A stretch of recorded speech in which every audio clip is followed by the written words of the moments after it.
around like you never knew. Don't need bags or a pass. Say the word, I'll be there in a flash. You could say my hat is off to you. Oh, we can zoom all the way to the moon from this great wide wacky world. Jump with me, grind coins with me, oh yeah. It's time to jump up in the air. Jump up, don't be scared. Jump up and your cares will soar away. And if the dark clouds start to swirl, don't fear to shed a tear, 'cause I'll be your one-up girl. So let's all jump up super high, high up in the sky. There's no power up like dancing. You know that you're my superstar. No one else can take me this far. I'm flipping the switch. Get ready for this song. Let's do the Odyssey. Odyssey, yes, see. Odyssey, yes, see. Odyssey, yes, see. Odyssey, yes, see. Odyssey, yes, see. Odyssey, yes, see. Odyssey, yes, see. Odyssey,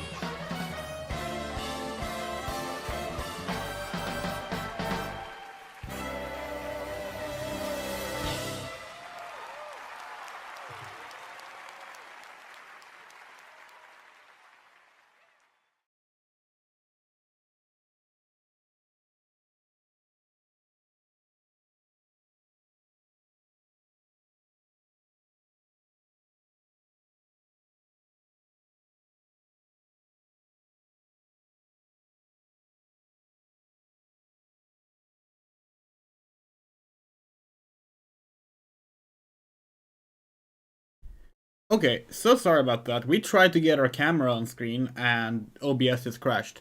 Hello, Death Star. Guess we will just do this instead. Yay, there we are. Hopefully everything's live. We're gonna hop onto our own YouTube account just to make sure.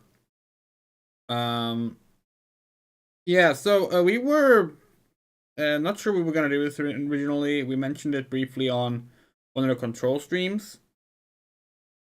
Okay, yeah, we're live. Cool. But we're gonna be doing a co-stream for the first time of the Game Awards. Because that's what streamers do. We react to other people's content and we call it our own content. We do.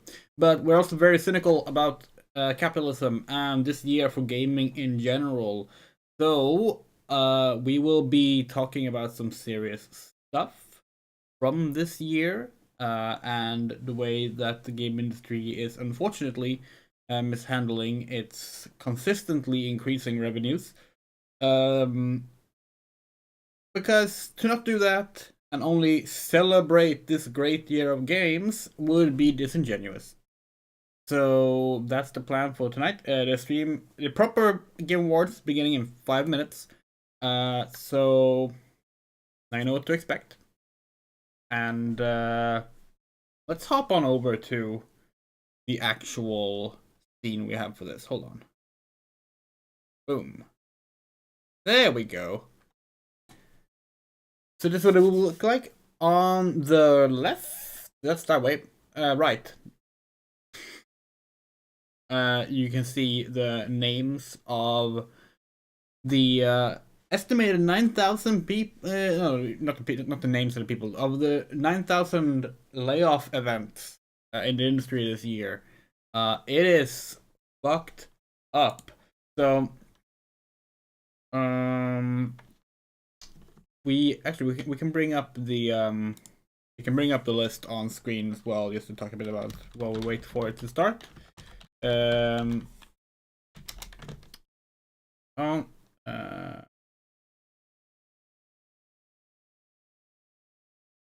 We just had a complete Control T, right? Yeah, that's how you do a new tab. So this website, which was designed by Farhan Noor, who works at Riot Games, it goes through all the various layoffs, as recent as yesterday or 2 days ago in Europe, but yeah, with League of Geeks and Rovio there, and it is depressing, to say the least. It is the highest number of layoffs in a calendar year in the video game industry on record, and apart from maybe the video game crash, we haven't really seen comparisons to the figures, but that's not really fair either, because the video game crash was largely America-centric. This has been going on all over the world. The Embracer Group is a very common issue here. As if you don't know, the Embracer Group is a Swedish company. It was formerly known as THQ Nordic, which was basically the Nordic division of Toys headquarters, THQ, which closed down a few years ago, and only THQ Nordic was left. And they renamed themselves Embracer Group and started basically buying every company they could. Then, in June of this year, they announced that they have basically 8 months of layoffs planned as part of their restructuring. They've been spacing them out throughout the months since then. If we go down here, oh sorry, yeah, it started in May with Plucky Bytes getting hit. And then a Thinking Ape here in July. Campfire Cabal there. Gearbox Publishing. Volition. Of course, all of Volition got closed. 30 years as a studio. Dead. Rainbow Studios. Keyword Edmonton. Grimdog Crystal Dynamics, who has been downsized. We believe that was in the... Actually, I'm not sure where that is exactly. Yeah, because Dynamics were hit by it, and they had to report that they will not be, it will not like stagger our work on Perfect Dark, because they're working on Perfect Dark together with what is the other company called? It's like the Coalition or something like that. Embracer again with Fish Labs again, Digic Pictures, Zen Studios, Cryptic Studios. Fish Labs again, that's the third time Fish Labs been hit. 50 people there. Yoga Mobile Entertainment, New World Interactive. It's ridiculous. That's one parent company since May.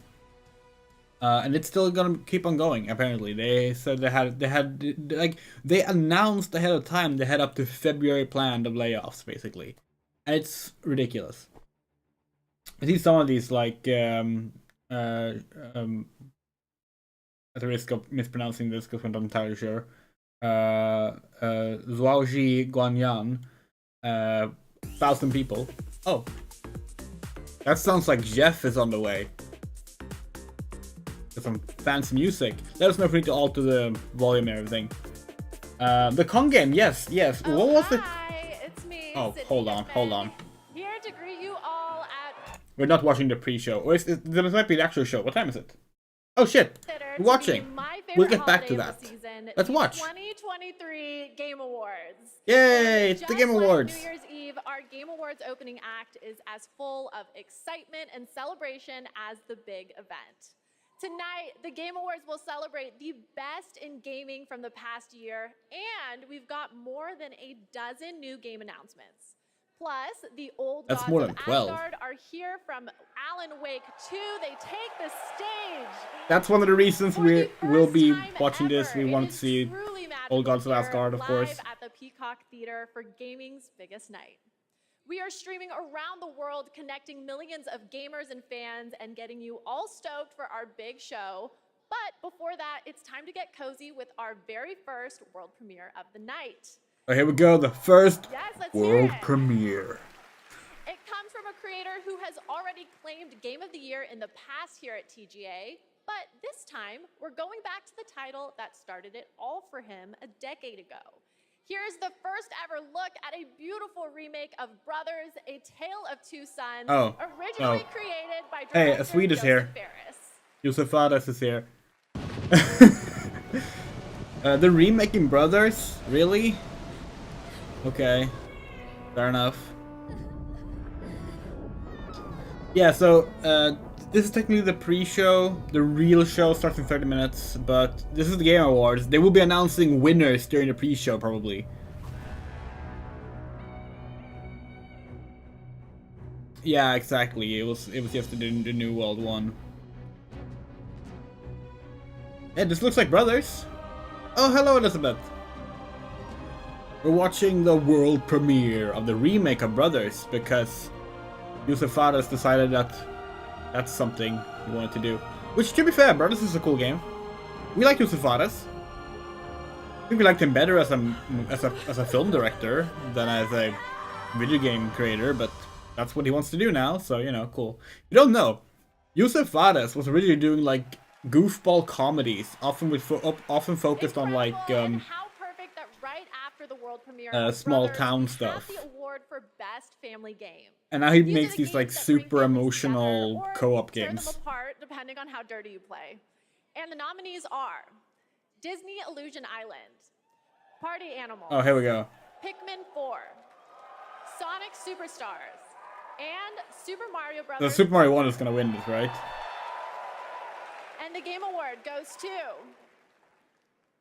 Super Mario Brothers Wonder. Yeah, wow, could you... who would have thought? Who would have thought Super Mario Bros. Wonder won an award? Thank you so much for this award. This is shared with all the teams at Nintendo that worked on Super Mario Bros. Wonder. In my experience, the team really tried to develop a game that allowed people to work together, to play together, whether it was friends or it was family. And for me, my personal experiences, nothing brings a family together more than trying to rescue an empire, a kingdom in distress from the evil likes of Bowser. Whether you're playing as Elephant Mario, Peach, Yoshi, or Nabbit, this game goes to everyone that created such a wonderful experience. Thank you. Nothing brings together a family more than rescuing an empire. Congratulations, Super Mario Brothers Wonder. And now I have a little treat for all of you. 3 world premieres in a row. What? First up is the next. This is the game pre-show. from Mullins, the creator of the TGA-nominated independent game Inscription.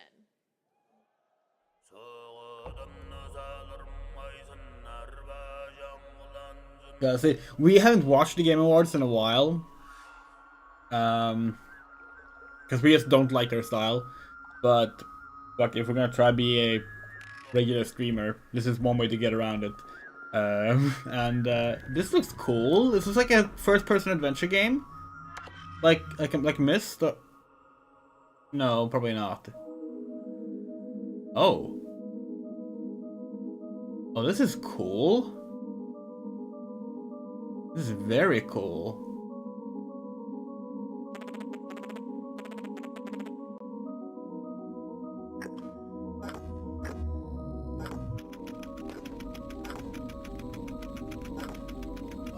Which game is Inscription? We feel like we've seen that game played, but we don't remember what it was.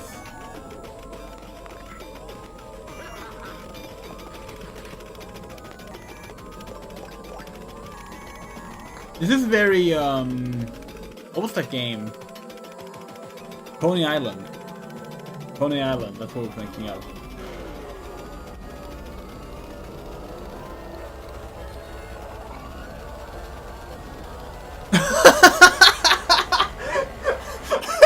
That's probably why. That's probably why. Oh, Pony Island is great. Fuck yeah, Pony Island 2. We're down for that.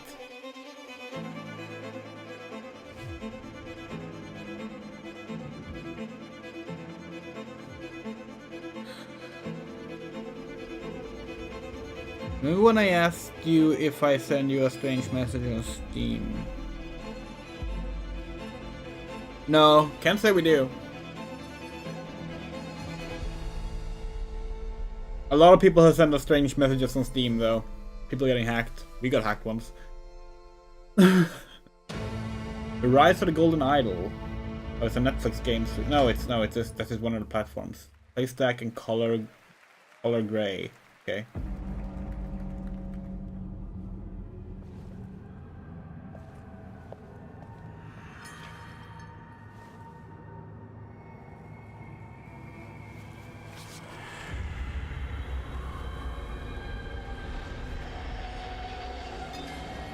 Oh, guess they stopped doing the world premiere intros now. Guess they just go right to the trailer now.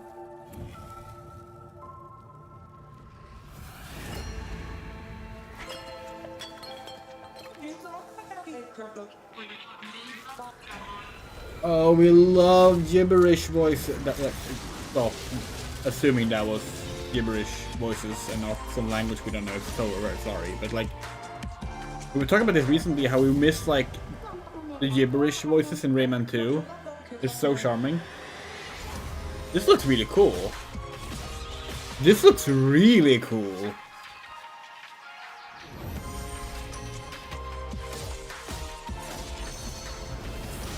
Combat looks a little off, but like the style, the movement looks cool, the characters look great. We're pretty sure that was gibberish talk. We love gibberish talk. Usual June. 2025. Damn, lots of games getting announced for 2025 now. I love this. Reminds me of my high school days, but the monsters I fought weren't nearly as big as that. You kids these days with your giant Who was this, monsters by the and your way? social media. Did she And introduce speaking herself at of the social start? Media, TikTok Live Fest is happening now across 50 plus Did we countries miss on that because we TikTok. were Check out the reading participating about the gaming Embracer creators, group? and don't forget to share all of your favorite gaming moments on TikTok with hashtag gaming on TikTok. Okay, we're going to Yeah, take a don't quick forget break, gaming on but there TikTok is one now. more opening act after a very important We- message. Don't skip this we don't next have a info. TikTok account. The journey ended here. We're millennial. A place of Too old wonder for TikTok. and awe. We breached the cosmic veil and reached a new planet. Damn, they just throw Yet they generations later, just throw all the trailers the out world now, huh? remains Well, all the ones that unchanged. aren't from AAA publishers, of course. Our reunion was foretold. Our paths destined to cross. Oh wait, no, this doesn't look very indie actually. Administrator. This looks like something that Hoyoverse is doing.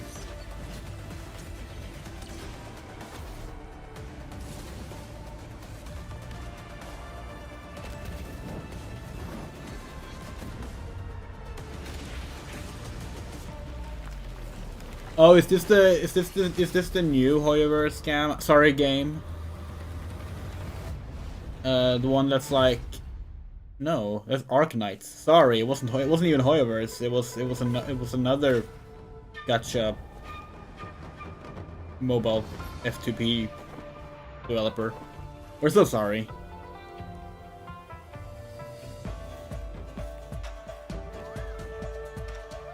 These trailers go by fast now. Well, without the whole world premiere break in between, we can't like stop and think about the trailer before a new one starts. This looks overwhelming.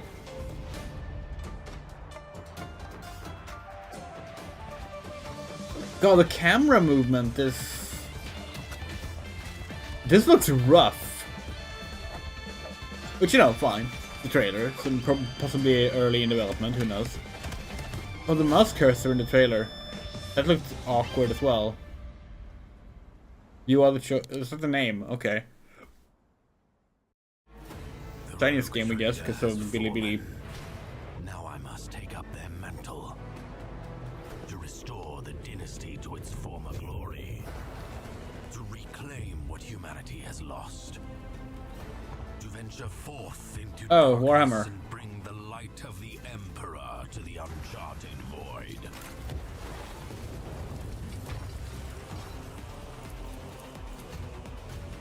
We haven't played a Warhammer game since Space Marine, the first one. Did that sequel come out? Is that next year?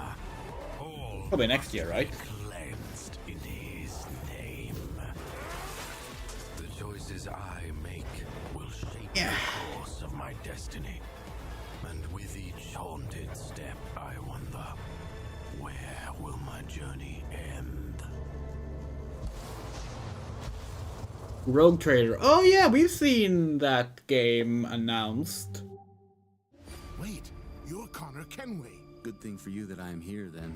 Oh, it's Assassin's Creed You ought to see a traitor to the Nexus? hanged Is that what by the VR one neck. is called? For his crime, the penalty is death. Oh, the snap on that NPC before getting killed I'm in was search very of the awkward. treasure. Where do I start? Day on the canals with my good You know, friend we'll admit it. This is one of those games that we can't really like personally judge the trailer for because VR is not our thing. Normally we don't allow that as an excuse, but we straight do not know how this would feel to play or how to judge if it looks good in terms of VR gameplay. Because, you know, we don't play VR games next year though. Holy shit. We will, our eyes will hurt so much from our Doom 3 VR, baby. Welcome back to the 2023 Game Awards opening act. I'm still Sydney Goodman here Thank with you, Sydney another Goodman. award, this time for innovation and accessibility. The gaming Oh, community innovation and is accessibility. Yeah, we don't want massive, that in the but main show, do we? honestly, it should be even bigger. And these nominees are pushing So gaming accessibility beyond its current features. limits. We've seen a few games Their with teams good have created accessibility software features and this year. hardware that make it possible for people of all abilities to experience the medium of gaming. Yeah, With that's good. accessible features and technology that get us all one step closer to a seamless play for everyone. These nominees are doing the work, and they are Diablo 4, Forza Motorsport, Hi-Fi Rush, Marvel's Spider-Man 2, Mortal Kombat 1, and Street Fighter 6. And the Game Award goes We've only to played one here. Street Fighter 6 does have some good Motorsport. accessibility. What was it? What one? What did she say? We missed it. Thank you so much. Forza Motorsport. Okay. This Yeah, is we kind can't of what say if was that's introduced swerve or not. We haven't several played years it. ago. I think we've Hello, seen John. A dramatic shift in the whole industry towards making games more and more accessible. You know, with But this list of if amazing the game is good titles, accessibility, just then good for it. home. We're happy to see that. At this point, I think we've made the most accessible racing game ever playable by people across the mobility and vision spectrum, including totally blind players. But really, the real winners here are the players who have so many great games to play.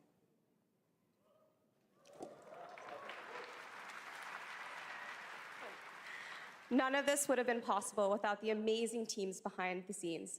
Big thank you to our audio team for their tireless effort, championing for accessibility and making this game the best that it can be. Big thank you to the UI team, to our studio leadership team, and our accessibility leadership team. And last but not least, Brandon Cole for being our accessibility consultant and partner for the last 2 years. We're really proud of the work that we've been able to do, so thank you very much. Good on them. We're glad. They seem very committed to accessibility. So that's cool. Congratulations, Forza Motorsport. Here at the Game Awards, we believe strongly in accessibility and want to celebrate any game that makes it a priority. And our next developer, The Odd Gentleman, believed that by making their games and their company accessible and inclusive, they The Odd can solve Gentleman new made types of gameplay, the with King's stories Quest that reboot. everyone can enjoy. They created the following game in a deep collaboration with artists and developers from the deaf community, and we are very excited to reveal it now. This is Harmonium the Musical. So not King's Quest 10, 11, 10? Oh, cool.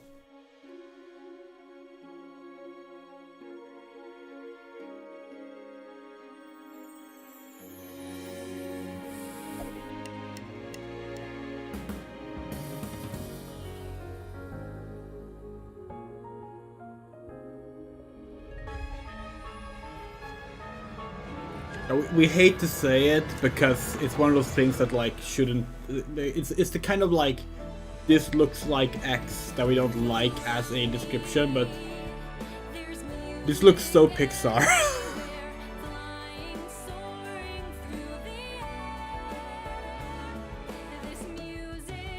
This looks cool. You know us, we love fucking musicals, you know? Oh, we're here for this.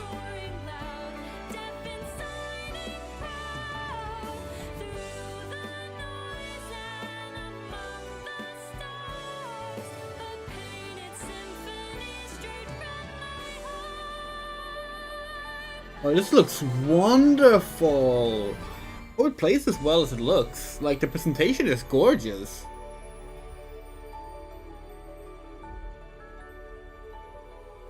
Harmonium the Musical.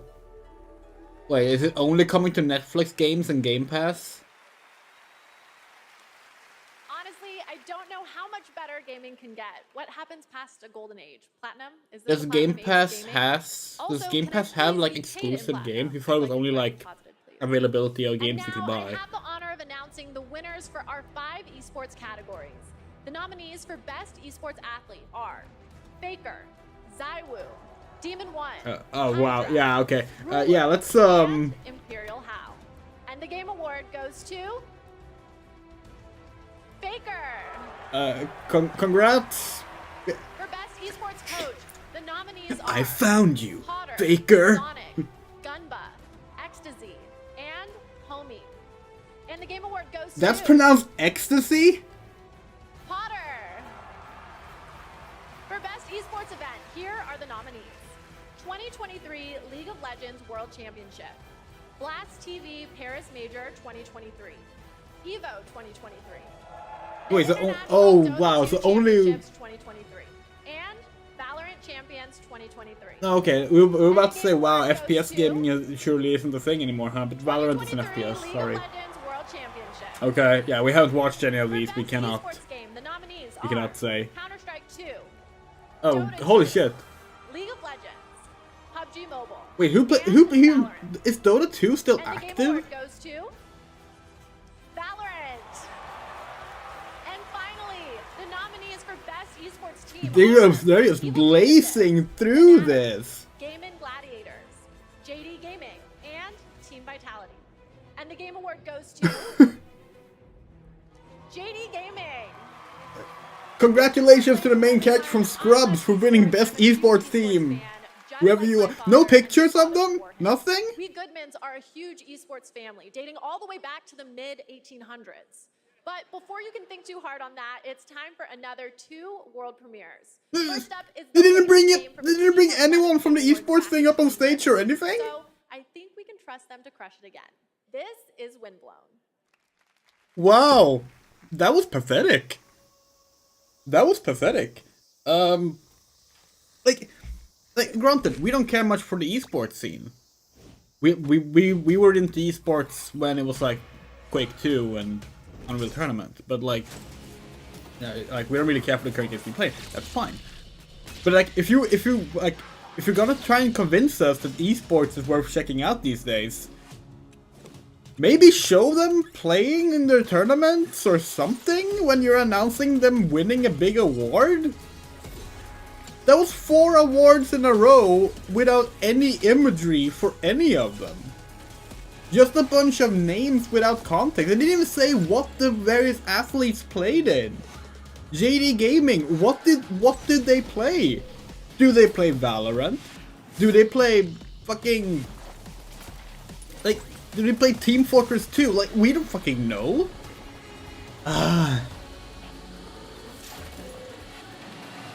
This looks cool. It's it's mostly animated cutscene cool. There was some gameplay in there, we saw. We haven't played Dead Cells. It's a Metroidvania, right? Wait, it's a roguelite Metroidvania, right? Really embarrassing if we get that wrong, but we think that's it. Windblown. Cool.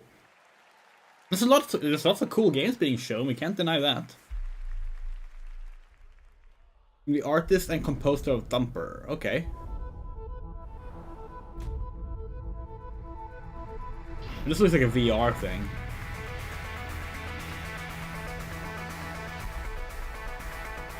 This is a roguelike Metroidvania. Yes! See, we know a little bit. We haven't played it. We know it has a Castlevania DLC.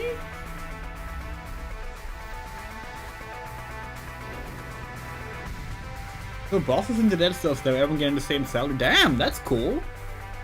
Especially if it's a big team, that's really cool. That's good shit. That's good shit.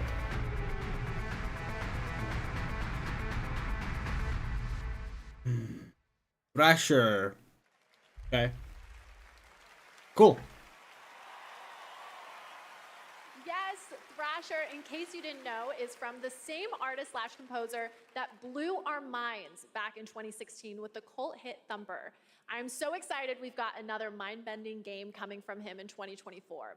Special shout out to Samsung and Samsung Gaming Hub, who, not to brag, are also throwing a massive Game Awards viewing party over at Samsung's New York City flagship location with Typical Gamer and Chica. I wish I could be at two places at once, but the last time I tried to clone myself, I sparked a pretty sizable fire in the MIT Experimental Physics Lab.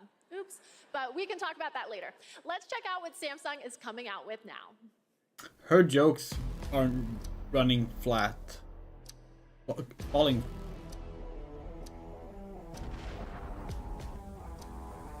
Wait. So they don't land. Game. Oh, okay. It's ad time. Yeah, let's hop them back over here. So yeah, we talked a little bit about all these various studios being closed. Who was the one that did Rise of Kong? Sadly, we don't remember who did Rise of Kong, but they got closed as well, which was like not cool because. Good morning. Oh, why did it go out of full screen? Oh no, fuck that. We're not watching the Persona 3 Reloaded trailer. Not on our stream. No, absolutely fucking not. Anyway, we can look it up real quick. Rise of Kong was developed by Iguana Bee. So yeah, is Iguana Bee on here? It should be. It's possible that they've been missed though, because oh yeah, they're not on here. That's the dark hour. They should be added. Yeah, this list is not like definitive. Because like what about Wrath of Khan? Ha ha ha. This is like an estimate, and there are like layoffs missing here. But yeah, that studio got that studio didn't get closed, did it? It was the it's the Gollum studio you're thinking of. People think the Kong studio will get closed, but it's not been closed, we don't think. Look, let us check. Iguana Bee is a Chilean studio. Yeah, it's still alive. It's still alive. There's 50 people working there. And they have an upcoming game called The Amazing Crackpots Club. Let's hope it's good. Yeah, they've been under horrible crunch. No, it was the Gollum game that closed. That was by Daedalic. Daedalic might be on here. Yes, I was hoping for a new Persona game, that is. I still want to be Sydney. Yeah, there it is. But Daedalic enough about Entertainment. me. Make sure to stay tuned as Google and the They halted Samsung internal game Galaxy and laid off Z 25 Fold 5 employees. are bringing you a spectacular celebration of mobile gaming. It's going to be an epic event, just like this next world premiere. It's the product of a surprise team up between two nominated but yeah, games tonight. Let's check it out. the rest kind of has someone from Big Rigs. Well, you know, Big Rigs was probably also developed under horrible circumstances. Isn't this just Dave the Diver? Isn't that a game that's literally nominated? Oh no, it's some kind of no, it is Dave the Diver, right? This is like DLC or something.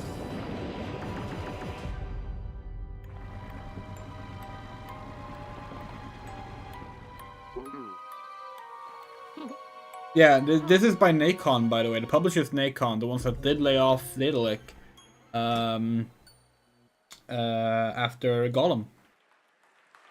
I can't believe it. It's almost time for our big show. The theater is filling up behind me. Yeah, I and can it's remember hard Best to hear Indie myself when think over Nacon all is the the publisher. excitement, But I have to keep it together. Absolutely because ridiculous. I have the next award ready to go. Here are your nominees for Content Creator of the Year. Oh. Iron Mouse. I know who Iron Mouse is.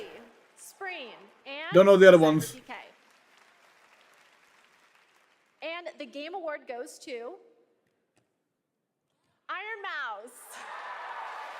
So, Iron Mouse comes Yay! tonight because Iron Mouse is animated, We don't watch Iron Mouse. Not in the We know Matrix we know yet, who but that she did is. send us So a it's something. message. Take it away, Iron Mouse. I am so incredibly honored to have been the recipient of the Content Creator of the Year award. First and foremost, I want to express my deepest heartfelt gratitude to the incredible community that has gathered around my streams. And I also want to extend a very special thanks to Vishojo, who brings all my ideas to life. Thank you so much to my team that helps me every single day. And thank you so much to the Game Awards. I still can't believe this is all happening. Thank you again, everybody. Okay, cool. Wait, so she got a video Okay, that we're the getting esports so people close didn't? To the big show, but I'm not ready to let go just yet. No, I'm not What a the narcissist. fuck? I'm just a hoarder of world premieres. And up next is a very special world premiere, 15 years in the making. 15 years in making. That's 2008.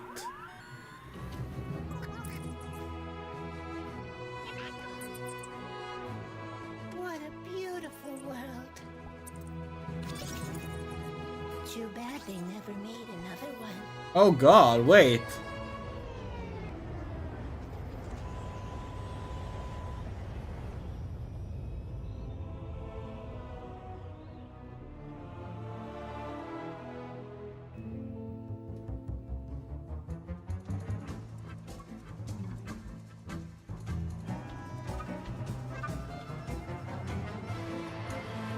Holy shit.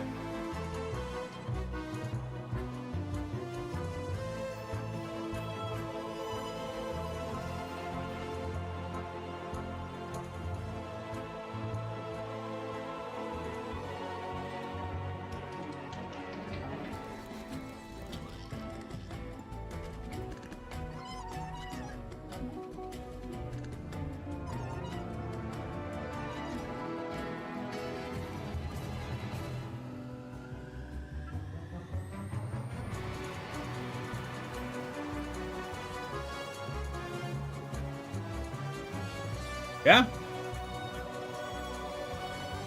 Not sure what to say. It looks like the first one, but more.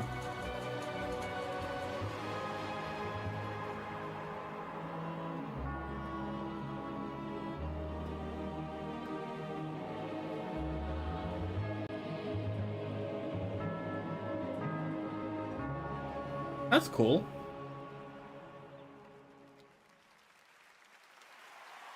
Man, that is satisfying to watch. Almost as satisfying as the Game Awards show that's minutes away. We have one more huge world premiere, a brand new fantasy RPG from the creators of Persona 3, 4, and 5.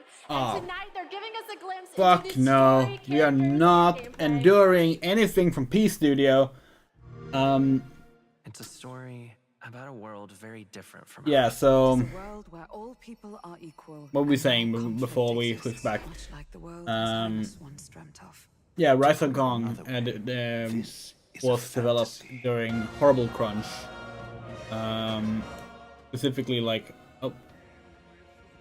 during like, I think they said like 10 months or something to shipping. And it's bad, really bad. And that, I mean, ultimately, that's always been a problem with licensed IPs. You have that thing going now with the latest Walking Dead game as well. It's by the same publisher. It's by Game Mill. Small wonder when any among the populace might be king. Yeah. I'm not sure who has like laid off the most people at this point. Unity comes close, but Embracer feels like doing it. The problem is that a lot of the times we don't know the number, Our lives are decided at birth. and it's just very unfortunate. Differences that make us who we are. Yeah, well, closing Volition alone was a huge one. Then again, Epic Games there. Sega's been at some shit as well. Maybe we should be wearing a Sega shirt actually. Sega like had a big like moment this year when like they voted to unionize. Then like the executives just completely fucked them over. The health situation of Iron Mouse. We don't know, but yeah, we don't watch Iron Mouse. Friends, that is it for our Nothing opening against round, but we are her or very anything, we far just from done. Our big show is about to begin, don't. but don't worry, this isn't the last you'll see see of me. I'm staying all night, baby. And I cannot wait because this show is absolutely stacked. We have tons of big awards, even more world premieres of brand new games, and an incredibly special guest, a legendary actor and performer of both the stage and screen, the Muppet himself, the great Gonzo.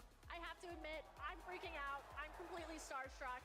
And get this, the cast of the show, based on the Fallout franchise, is here to debut an exclusive new look at the series. Oh yeah, the Fallout show. In a huge way to That's... We're mildly interested in that. Thank you all for going on this journey with me. You're the best companions a host could ask for.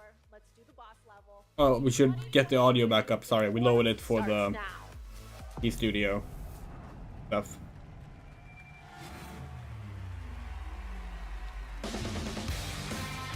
Welcome Here to we the are. Game Awards 2023. Now, here's your host, the creator of the Game Awards, Jeff Keighley. Jeff! Jeffy boy! Hey, you gotta do the thing we asked you to? Not we didn't personally do, we're not part of the Future Games group, but like... You gotta do the thing the Future Games group asked you to? Good evening, everyone, and welcome to the Game Awards. Tonight is our 10th TGA, a global celebration of video games, and boy, do we have a show for you. I am so excited to get this started. Together, we are going to recognize outstanding creative work in games in 2023, and we'll look into the future with an astonishing lineup of world premieres. More than anything, this is a show about bringing our community together in this room and online around the world to focus on something we can all agree on. There's nothing more powerful or more immersive than an extraordinary video game. Mm-hmm. Great games comfort us, help us understand different perspectives on the world, and maybe even change us. That's what makes this medium different. Games, the actual things we play, are insanely special, and we're going to celebrate that for the next few hours. And we've got such an amazing group of people with us. They're built by talented creators and teams, and many of them are here tonight. Mr. Aonuma, Mr. Fujibayashi, great to see you back after winning Game of the Year in 2017 for Breath of the Wild. Good luck tonight. One of our industry's greatest. Is there like some kind of like Star Wars cosplayer behind Aonuma? PlayStation's lead system architect celebrating. Oh hey, Mark 25 years Cerny! of Cerny Games. Thank you for being here, Mark. What has he done since Knack 2? Towers here too. Apart from system architecture. Everyone's here. Melina Jurgens, our best performance winner in 2017 for Hellblade. Welcome. I think we'll be seeing you a little bit later tonight. And we are also honored to be joined by the Tujimoto family, Haru and Ryozo, who are celebrating 40 years of Capcom this year and a Game of the Year nomination for Resident Evil. Welcome, guys. It's so great to have you with us. Now, we have a big show, so let's get Didn't right do anything into from Knack it. 2. Yeah, you know, Present perfection is tonight's first perfection, award honestly. is last year's winner of Best Performance. Please join me in welcoming back to the Game Awards. Yep, we're gonna do it. The actor behind Kratos in God of War, Christopher Judge. Jeff is not gonna acknowledge Palestine, is he?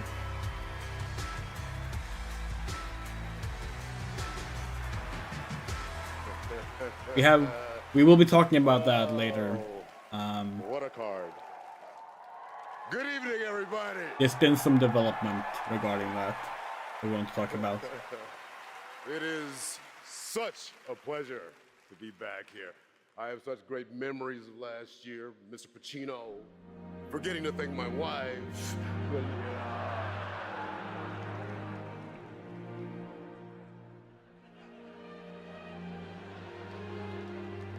Mother. All right. I get it. I'm not gonna stand up here making long speeches. I'm gonna stick to the script. No 8-minute speech like last year. So you know the kid that ran up on stage last year, which we didn't see live because we didn't watch it live. Although we did watch the thing that happened at Summer Games Fest live. What? But the kid that ran up on stage during the Elden Ring award thing is threatening to do it again on Twitter. Another So, company you I'll never know. work for. I'm here to present the award for Best Performance in a Year of Games, beloved by audiences and acclaimed by critics. These actors delivered 6 unforgettable performances. And here are the nominees. Best performance. Revenge. Genuinely, we hate this game. Ben Starr is amazing. 5 years. Hope may feel beyond our grasp. You play grown-up games, you face grown-up consequences. Did you write these pages, Mr. Wake? Melanie Bird is also fantastic though. Name's Astarion. They won't ever control me again. Ready for your annual physical? We have to talk. Jury's good in Spider-Man 2, honestly. There's some good picks here. But Whoever wins. honestly, genuinely, Jeff has given me the okay to say, take We're as hoping- long as you want to. we're hoping for him. Thank everyone who's ever meant This is the anything in one your life. award we want this game to And I win. dare you. I double dare you to try to break my record. It'd be so funny if Idris Elba wins when he's not here. And the award goes to Neil Newbon.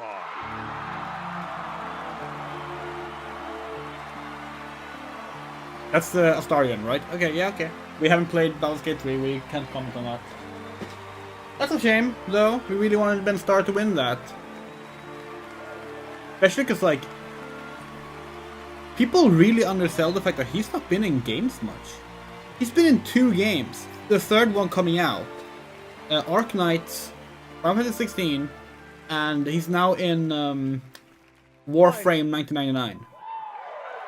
We don't know his credentials though. Maybe they're This is unreal. like, it's just like so amazing how I just wanted to say, how I good don't he have is as a much voice time. actor. Well, I'll give it a shot. So, no, thank you so very, very much for everybody that voted. Thank my incredible fellow actors and the nominees. Unbelievable talent. To be even We will considered play amongst Baldur's is Gate 3 extraordinary, for so our thank you friends. very much indeed. To Swen, Oh to yeah, Alex, all Ben the Starr was writers, wearing to a Rudy, shirt that says to Astarion, Squall, Tifa, I'm gonna forget everybody, Vivi, to, and Pitstop, who Juna. worked so hard, the directors, my fellow His actors, 4 favorite characters from his 248 4 favorite Final incredible Fantasies. actors that gave it heart and soul. Um, To mi familia, gracias. Under Para a todos, yellow suit. gracias, It looked really cool. y Coco también. Good to And see, but yeah. to my agents, I will thank you later. I'm sorry, I'm going to wrap it up apparently. One thing I will say, please, if that's okay, the community has reached out to so many of us at Larian and said they were seen and they were represented by this game when they lost hope, they felt isolated, they felt alone, and this game brought them together and gave them something to push through to help them all. And to you, I want to say thank you so much for seeing us. Appreciate it. You're not alone in this. None of us are. Thank you. He's like a stand-up guy, honestly. But yeah, oh yeah, Sid's voice actor is tremendous as well. Like the voice acting in 16 is fantastic, genuinely. Congratulations, Neil. Great speech and short, so thank you. There are lots more awards to come, but now it's time to look ahead to what Hey you'll Jeff, be playing hey next. Jeff. Let's get to those Maybe if you world had less premieres. advertisements, And you for could let honor the of fucking presenting talent our speak. first one, it's an incredible thrill to introduce a true Renaissance man. Please welcome Academy Award-winning actor and New York Times best-selling author, Matthew McConaughey. What? How we doing? Why? Well, could have been worse. Could have been Jared Leto. He got an Academy Award for the same movie. Here with you at the Game Awards. Horrible movie, by the way. And I was going to come out and I was going to say the line that has preceded me all my career, all right, all right, all right. But they told me, they said, no, no, no, don't do that. Come out and say, pew, pew, pew. All right, What? we'll see how that This guy is a fucking Academy Award winning actor. He was in Dallas Buyers Club. That's the one he got the award for. Never liked him, I'm honestly. also here tonight because the video No, game no that I'm way he's premiering here. is the first ever video game that I'm a part of. Oh, okay, that's why. Yay. In a video game, apparently. When the Archetype team first reached out to me, I was excited about becoming a part of the gaming world, but what really turned me on was when they shared the game's vision and my role in it. I will be voicing a character in this game, and all I can say is that I will have a unique relationship with every player.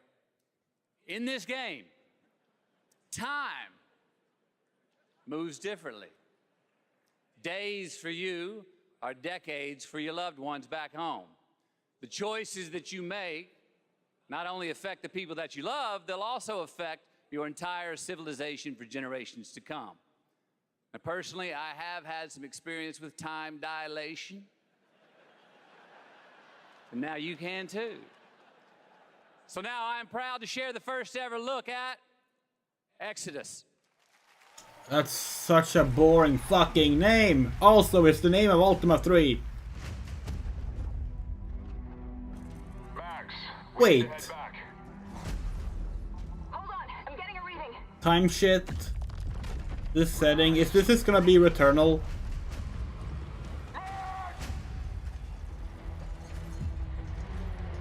What she found that day was a miracle.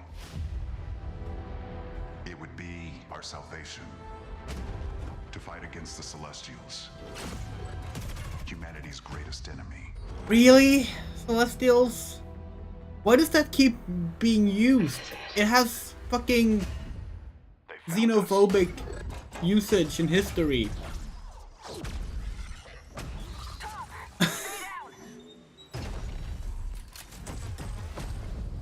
The Celestials hunted us down. I knew they'd keep chasing us until they ripped our ship apart, and I had to save her. I led them away from this world, away from her.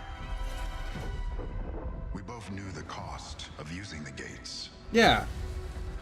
We're just making sure that we like didn't make this up. Celestials was an ethnic slur for Chinese people in the 19th century. But an entire lifetime passed Like we know this. Some random ass Swede in 2023 knows this.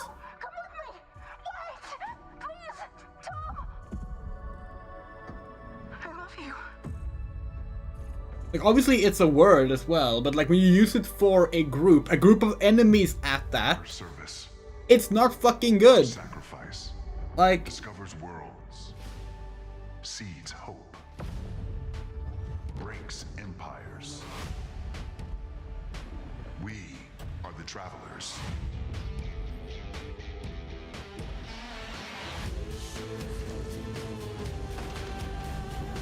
oh no, we're gonna get hit by fucking gotta mute it. Sorry.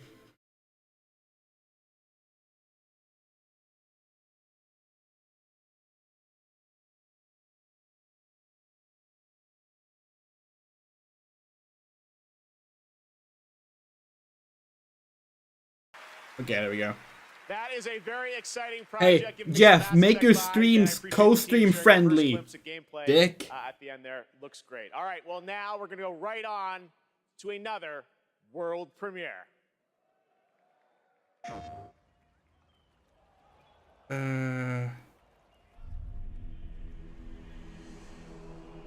Sorry. We're just tweeting out about the Celestial thing in case someone else doesn't know.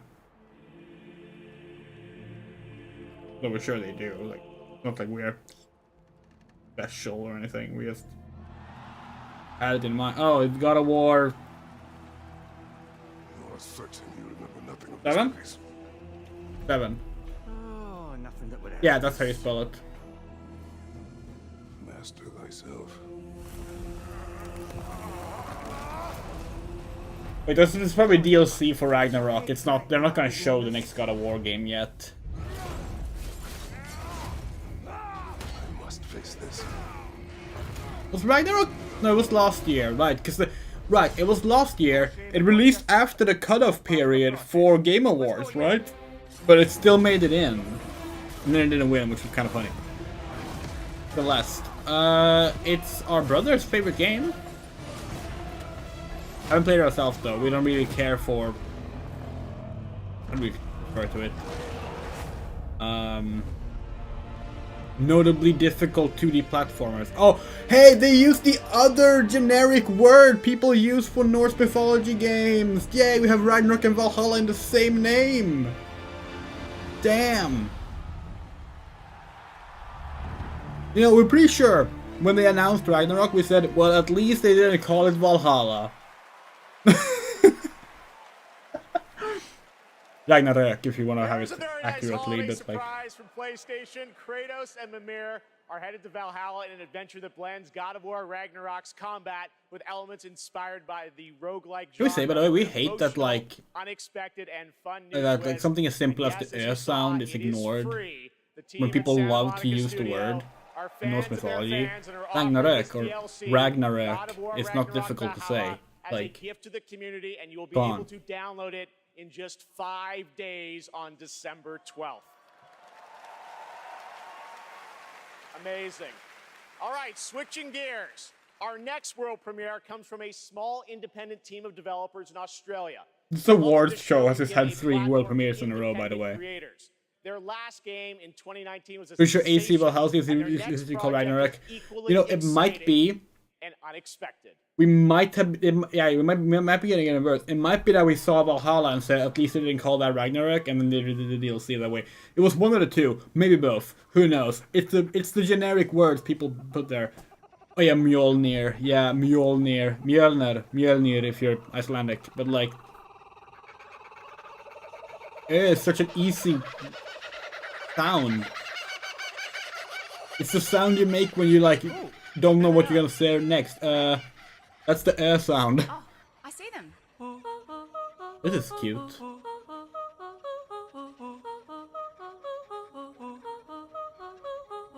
Ragnarok Online. It was a new one of those. Like Ragnarok Origins came out like 3 years ago, I want to say. No idea if it was any good though. Was it Ragnarok Online or was it MapleStory they just like killed a big community server thing on last week? That was MapleStory, I think, actually. DLC's Dawn of Ragnarok. Oh, okay, yeah. Well, there you go. Slightly different. It's gonna work in Asgard in there as well, and they have the whole trio. Asgard, Valhalla, Ragnarok. Best-selling game ever made. We did not read Walk. Another 2025 game. Damn. Super fun, right? I did a playtest of that game about a year ago and had so much fun. It is a very special and unique game, and I'm honored we got to share it with you here at the show. All right, while you're watching TGA, head to TGASteamDeck.com right now. We're doing another Steam Deck giveaway. This time it's the brand new 1 terabyte Steam Deck OLED featuring an HDR OLED display. Enter now only during the live show at TGASteamDeck.com for a chance to win one of 100. Schedule maintenance in progress. Trust me, we are just getting started, guys. There are so many game announcements, awards, and musical performances. You can't go to the giveaway. It's on maintenance. Alan Wake 2. Just wait, it's amazing. We'll be right back. Update in progress. Big wank. Oh hey, it's Prince of Persia. Take the lead, Sargon. 9. You are to leave for Mount Karth at once. Bring him back. Bring back my son. And this game was most likely an Immortals game originally. Strange. You don't know, Immortals was the game previously called Gods and Monsters, and then they changed the name to not get in trouble with the company making Monster Energy. And then they changed to a Prince of Persia game. Which is fine, you know, you can do that. Assassin's Creed was Prince of Persia as well at one point. How am I still alive? You seem stronger. Wait, this is an Ubisoft game. Why are we watching this? Hey, so Ubisoft are a horrible company. We don't have a prepared slide for this. Sorry. But of course, Ubisoft, okay, you know what? This is the closest you have to like old school Prince of Persia. No, this is a 2D side scroller. Oh, you were sarcastic. Sorry. I'll do whatever it takes. But hey, like Ubisoft, horrible company, covered up rape among other things. Just horrible, horrible, horrible piece of shit company, worst company you can find out there, alongside like Activision and fucking.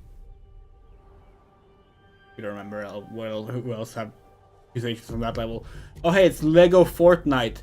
Because we needed two different kinds of let's market other brands to us mixed together into one game. Are you fucking serious right now, Jeff? Yeah, we can't listen to this trailer.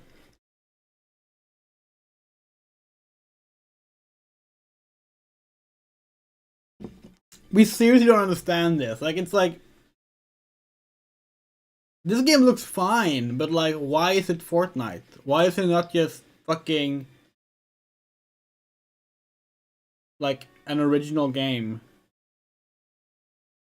You know how we feel about like the excessive collabs and crossovers, and of course when games feel the need to like advertise other games as their main source of content, which is what Fortnite does, and not just games, brands, to be honest. It's gross. We don't like it. You're basically paying to be advertised to. People accept it because, oh, it's my fave. Oh, I can play as Peter Griffin in Fortnite. It's like, yeah, you know, back in the day, a modder would have let you do that for free.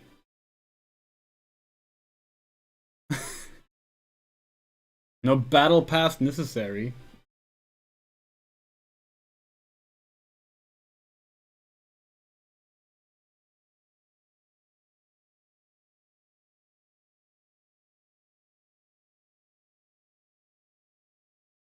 Remember when they announced the Prince of Persia Sands of Time remake, by the way, which slowly, seemingly got cancelled. It got delayed like 15 times, and like suddenly we're like, yeah, we don't know when we will show it again. Game Award winner for Best Performance, Ninja Theory's Melina Juergens. We know that she voiced the main character in a Ninja Theory game, but she doesn't belong to Ninja Theory. From our upcoming game, Senua Saga Hellblade 2, I'm proud to introduce to you to one of my favorite bands, Heilung. Oh, it's a musical part. Okay.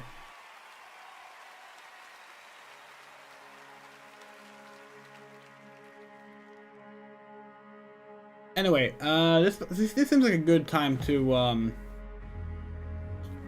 talk a little bit about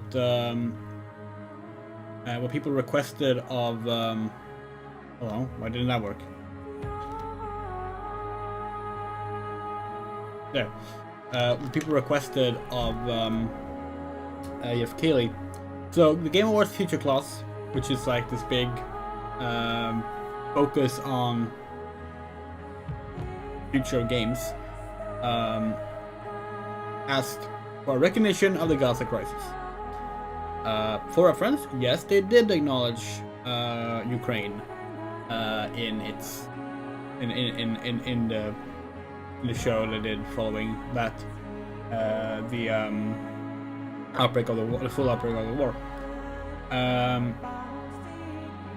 So they signed this open letter, which Chrome's tab feature sucks. Okay, when you're in full screen. Here it is. Dear Emily Butchuk, Jeff Keighley, and the whole Game Awards team, we're writing to this latest member of the Game Awards Future Class, supported by our peers in the industry. In the past year, you selected us to represent the future of the game industry. You didn't choose the symbols of what the game industry currently is, but what it could be: a diverse, inclusive, and caring workplace, a positive force in the world that can influence billions of people. I want to sincerely thank you for the trust. I'm gonna lower the volume a little bit on the music. I want to sincerely thank you for the trust you extended when nominating us.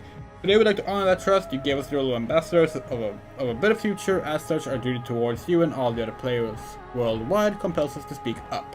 The genocide that is being acted on the Palestinian people is abhorrent. It isn't a new situation, but the developments that are currently unfolding have reached a new high in their horror.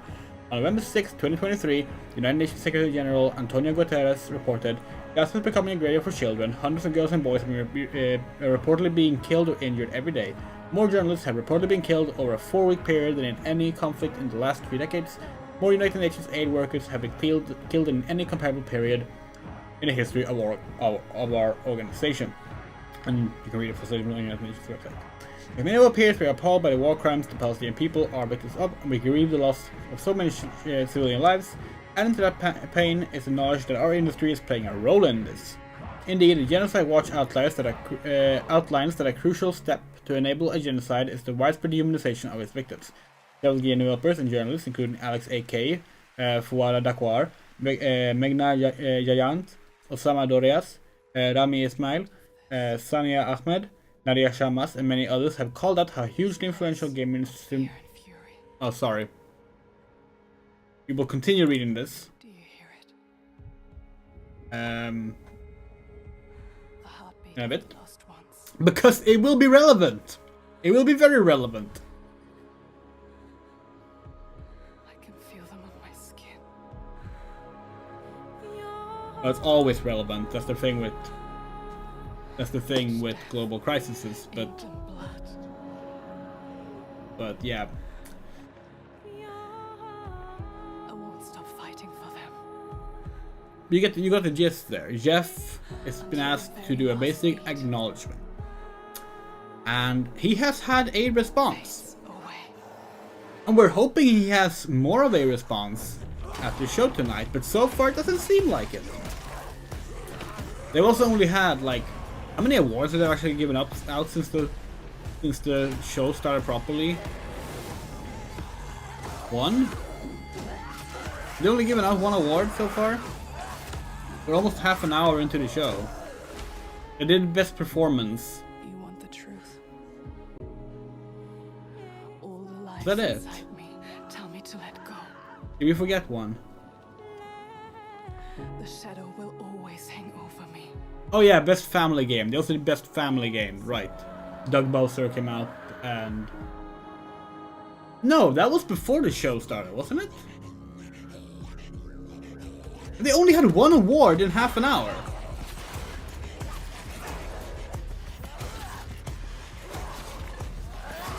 For real?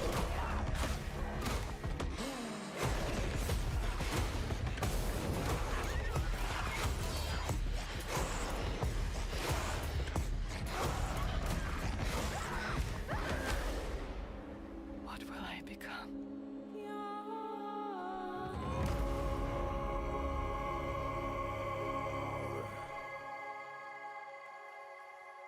Oh, it's coming out next year. Okay. Wait, that's an Xbox exclusive, right? Well, Xbox and PC.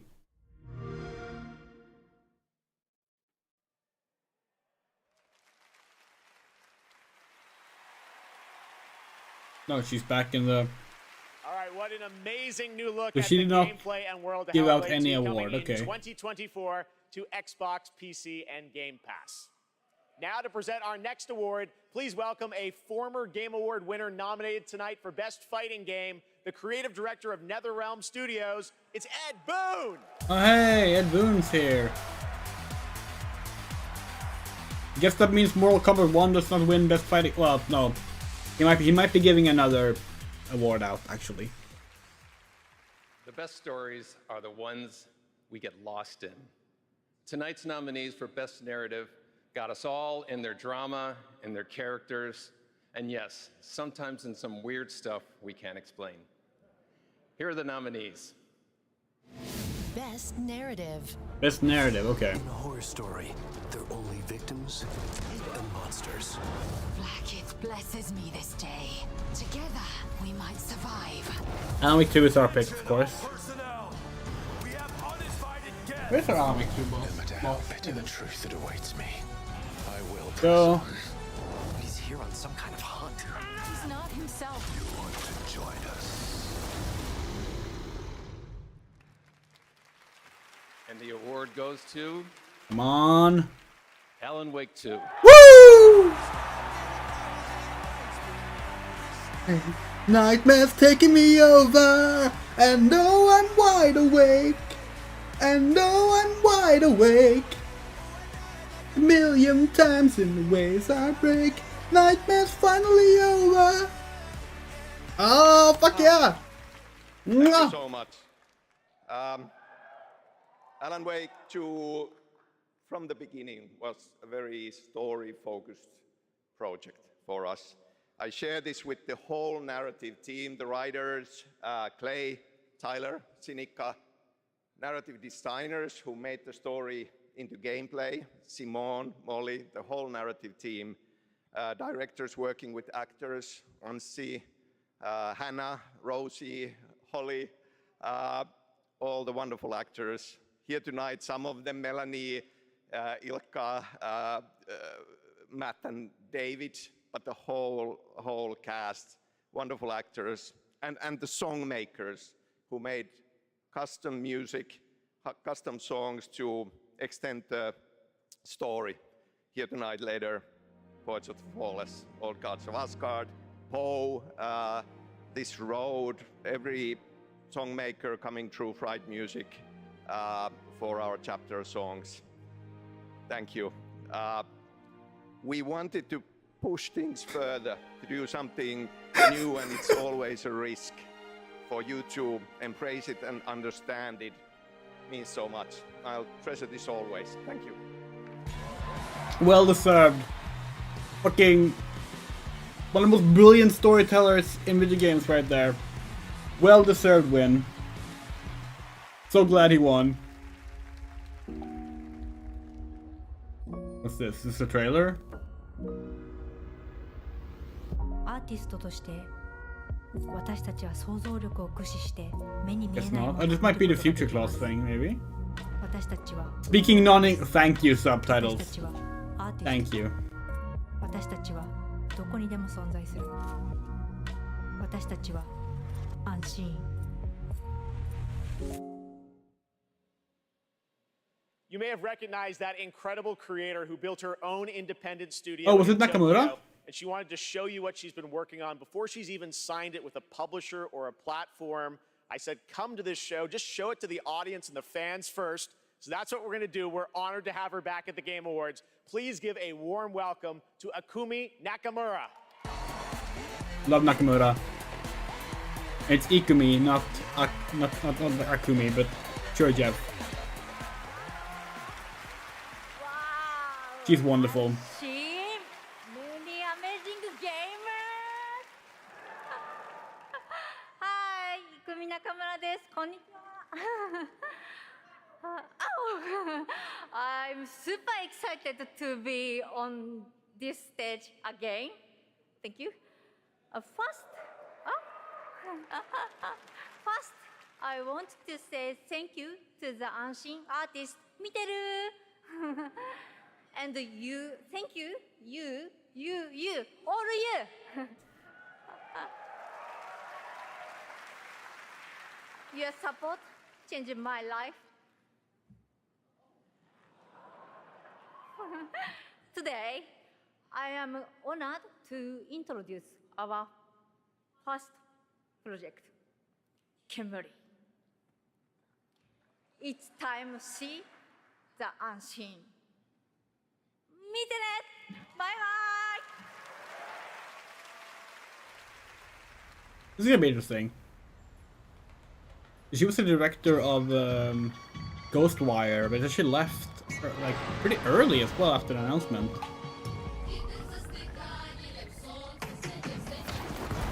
This looks cool. Very colorful.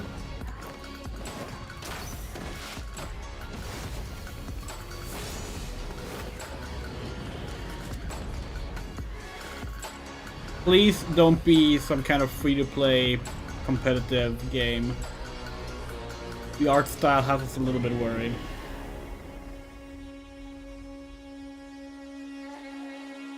Looks cool. Yeah.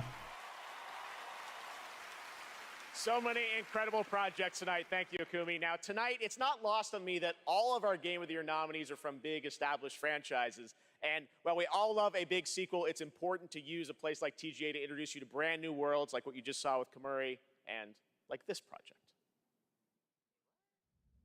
Is it really gonna be one award every half hour? That's not good.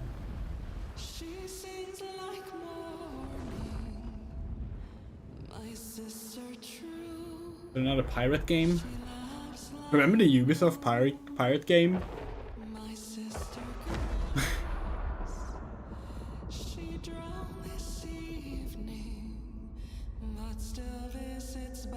Okay, this doesn't look very piratey.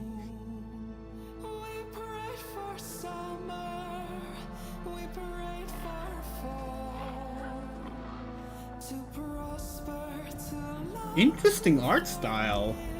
The painted textures are very nice.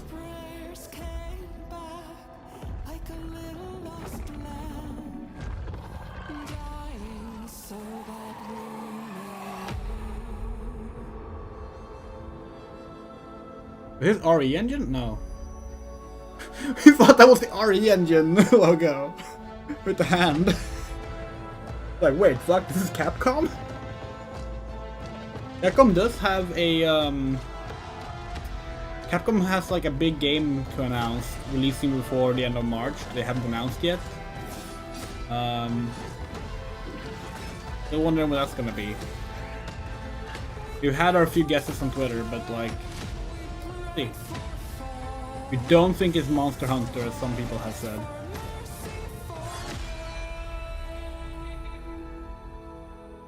Maybe Dead Rising is probably our main pick, if it's an old IP. This looks very interesting, but like also very hard to grasp what it is in this trailer. No rest for the wicked. Okay.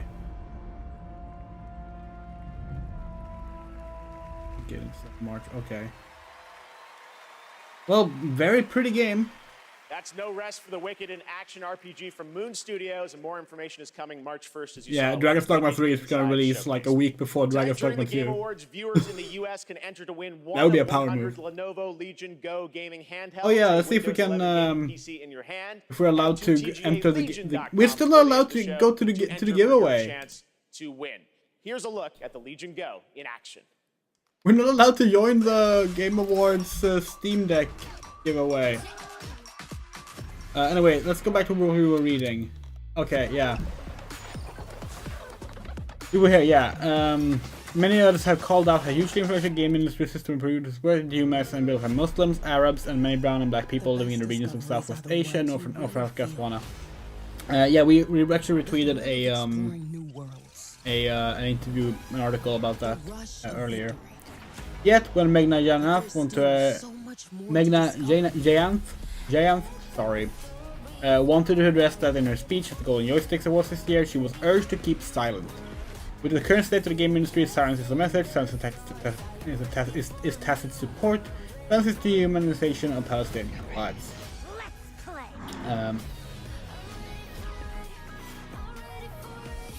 What's that? That licensed music? No, maybe it is. This is the hype trailer. Is a chance to feel something new. This is Xbox, isn't it? Yeah, okay, sorry. We should not have gone back for that. We weren't sure if we needed to like mute. Okay. Yeah, we're not gonna watch the fucking Avatar trailer, sorry.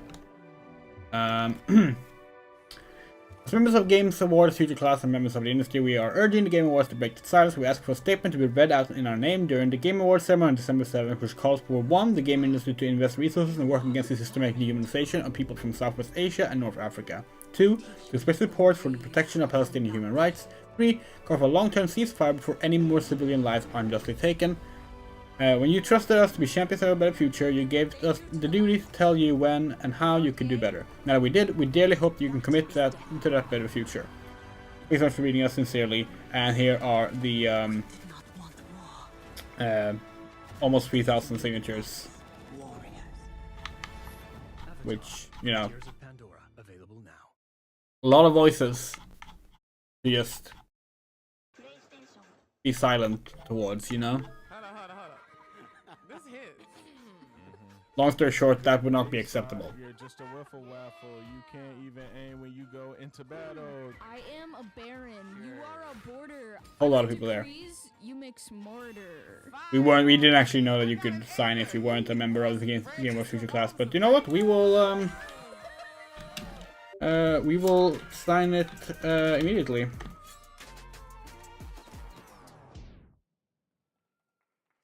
We have been saying it all night, but it really has been an outstanding year for gaming. And now to talk about some of the biggest games, it's a pleasure to welcome from the Muppets, that's right, the great Gonzo. Oh hey, an actual talent is here. Hey Jeff, it's great to be here. Hello everybody. Hey buddy, thanks for coming. Looks like you're kind of wearing what I'm wearing. Yeah. No. Looking in a mirror, isn't it? Very obviously different fabrics. Well, I really Different don't hues and everything. So Gonzo, what have you been playing? Seriously, what have you been playing? Hey everybody. Hey everybody. Gonzo's buying everyone popcorn tonight. Hey, wait a minute. All right, that was a good one. You got me. Well played, Jeff. Yeah, well, thank you. Seriously though, what have you been playing, Gonzo? Well, lots and lots of Tears of the Kingdom. What an incredible game. You know that one mission where you follow the cuckoo up a hill? I lost track of how many days I spent doing that. The objective is really, just follow the chicken. You don't have to ask me twice. That's right, you do love your chickens, so I guess that was your favorite part. What did you think of the ending? Oh, I never get past that cuckoo mission. I keep restarting to see if I can get a slower time. All right, well, any other great gaming highlights this year for you, Gonzo? Are you kidding? Actually, if you have the time. Hey, you guys got a minute? I'd like to show you how many of this year's greatest games all revolve around one central theme. Check this out. Got the case board? Yeah, that's quite a conspiracy you've uncovered. I know.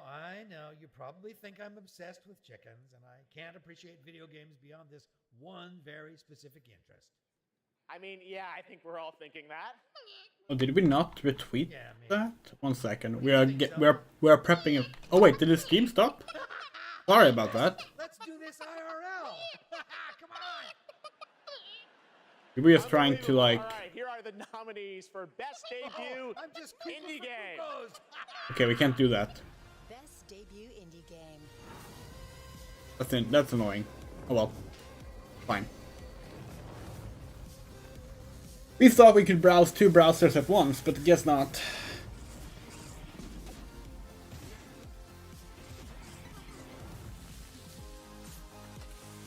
So, full disclosure here, we've not played any of these games. We watched full playthroughs of both Pizza Tower and Viewfinder though. They were both very cool games. I feel as free as a cuckoo. All right, the great Gonzo. Thank you, Gonzo. And now to the task at hand. The Game Award goes to Cocoon. Wait, hold on. Did they get rid of Dave the Diver? Wasn't Dave the Diver nominated for Best Indie Game?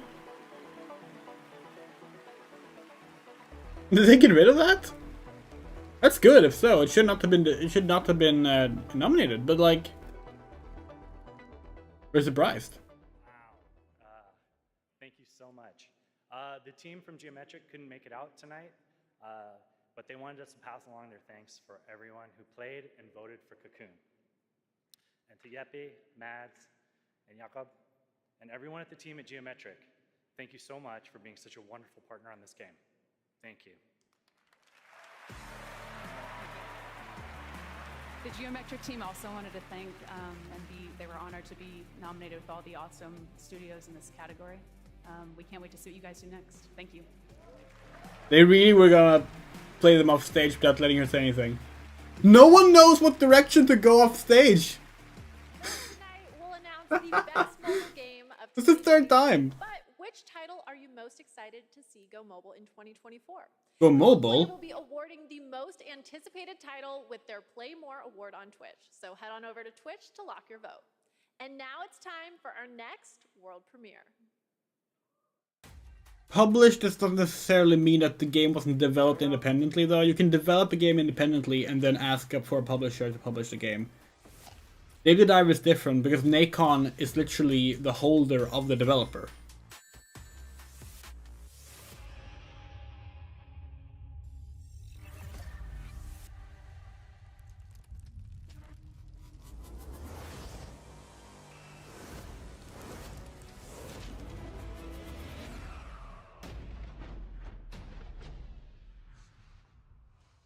Did you save the game? Really? Of course I did. What was this, by the way? Is it a trailer for a game or just Shinobi? The Sega thing is Shinobi? No, that's just for Gemini. No, it's not. That's Jet Set Radio. What? Oh no, it's remakes of arcade games. That's cool, but that's really oh god. We said Golden Axe Beast Rider 2. We were kind of right. Oh god, it's remakes of a bunch of arcade games.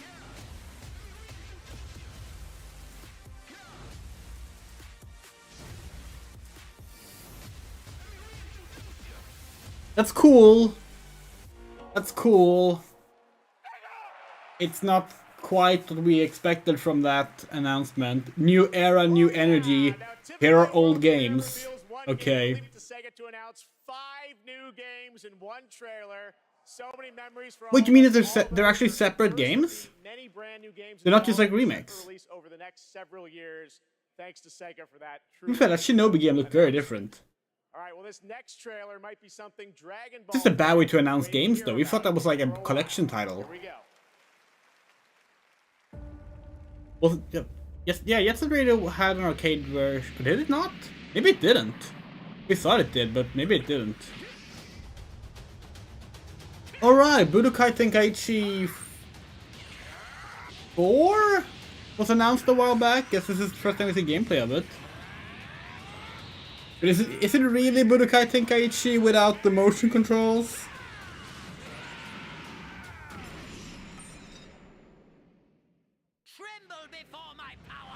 Oh god. English dubbed Dragon Ball. Sorry. We grew up with the Japanese versions and the Swedish dubs, of course. So, we will never ever accept the American dubs of Dragon Ball.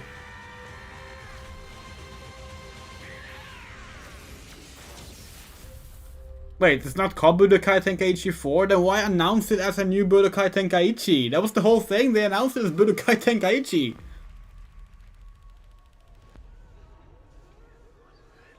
Behavior, that's Dead by Daylight, right? Massive Games. That's Until Dawn. Oh, is this gonna be a single player game in the Dead by Daylight universe?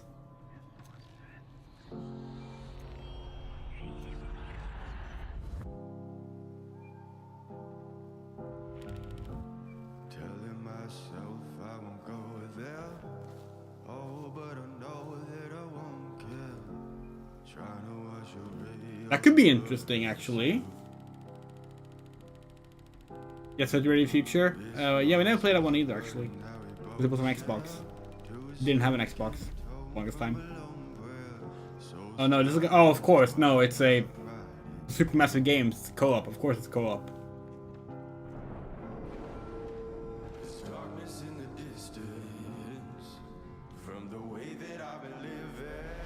Is this just gonna be a survivor game in the Dead by Daylight series then? Maybe that actually makes survival gameplay interesting.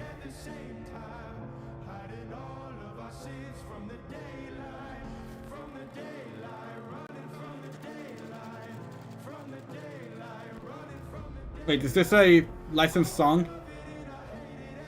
The Casting of Frank Stone. Okay.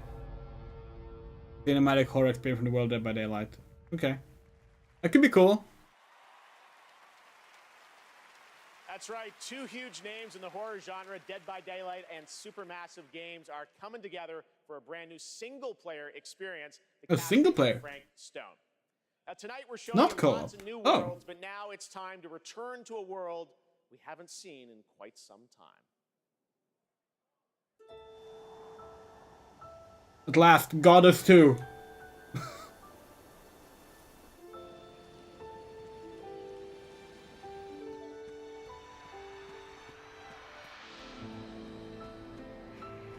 Oh, is this? Oh my god, are they announcing Visions of Mana now?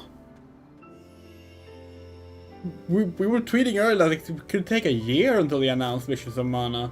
But this looks like a Mana game.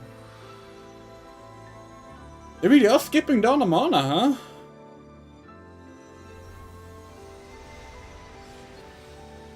Damn. Well, there you go.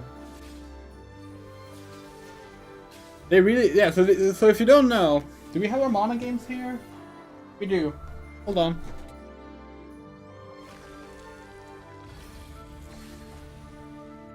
They made a remake of the first Seiken Densetsu called Adventure of Mana for mobile phones and the PS Vita.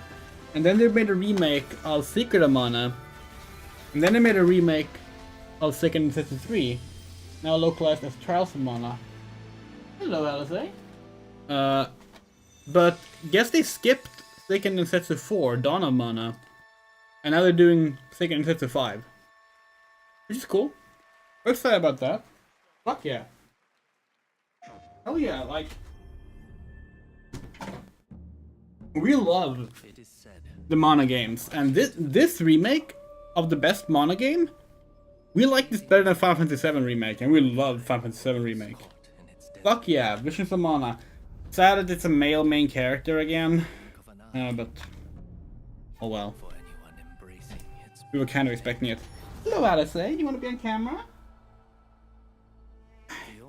LSA came walking in during the Mana trailer. What is this? We saw Koei Tecmo. What does Koei Tecmo have that's like this?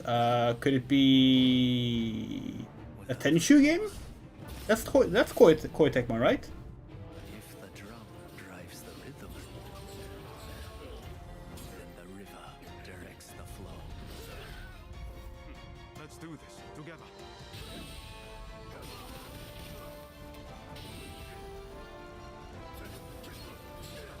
If you don't know, by the way, Visions of Mana got trademarked in Europe like yesterday, so like it was like being reported on. But the new Saga game had its trademark like a year before announcement, so like we were like, okay, don't take that as upcoming announcement, but apparently we were wrong.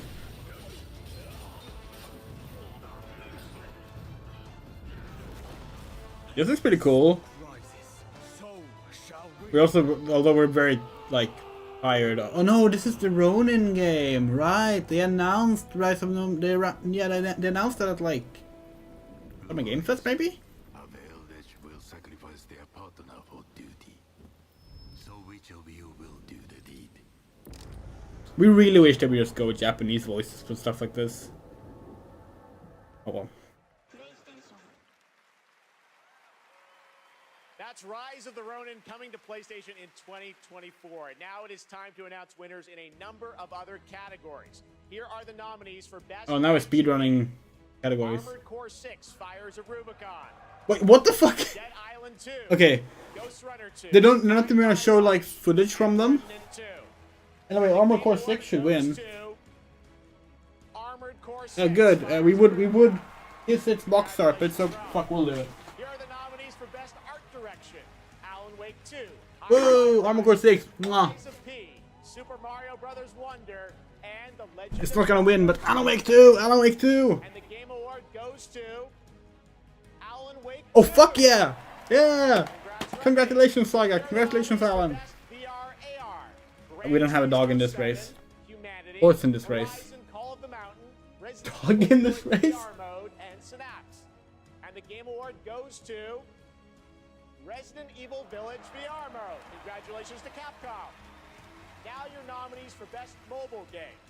Final Fantasy VII Ever Crisis, Honkai Star Rail, Hello Kitty Island Adventure. Hello Kitty Island Adventure, come on. And Terra Nil. And the Game Award goes to Honkai Star Rail. Congratulations, Hoyoverse. All right, we have much more Game Awards to come, including the first ever performance. Jeff. The Old Gods of Jeff. From Alan Wake 2, Your game. And some of our biggest What are you game doing, announcements are still to come. Jeff, your award show is so packed with trailers that you just like speedran 3 awards without showing off the nominees. my name is Abhi. In India, when I This is grew the up, Future Games Class thing. So let's see. Maybe here it comes. Maybe here it comes. When I got to Canada at the age of 12, it was a whole new world for me. For many South Asian families, food is not just a thing to cook, but also a way of expressing affection and all the things that they cannot say. Mimba is a narrative cooking game that tells the story of an Indian mother who moves to Canada in the late 1980s. It's a story about love, loss, and family. The more local you are, the more international you become. Everybody who's played the game is able to put something from their lives into it in ways that I wouldn't have expected. Nope. It wasn't there.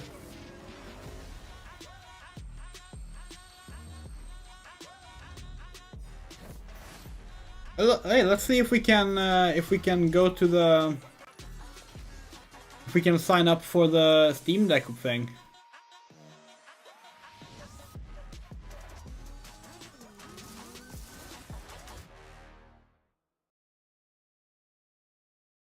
You are now in line. Thanks for your patience. Your estimated wait time is more than 4 hours. Amazing. Fucking amazing.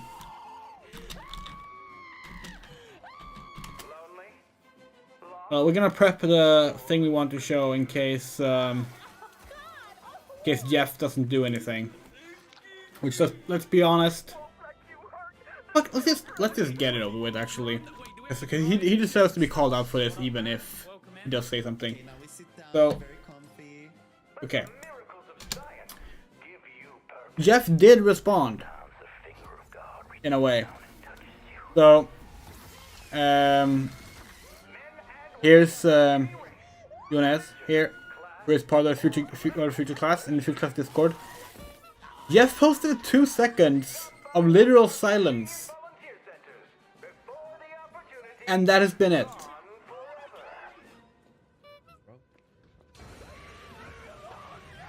So, you know, and like, look, obviously that's a mistake, but that's all he has said. That's all he has said. Like,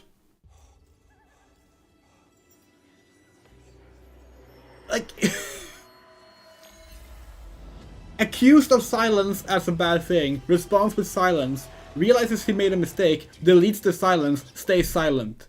Jeff Keighley, everyone. I really love how YouTube does that every time we tab back to the...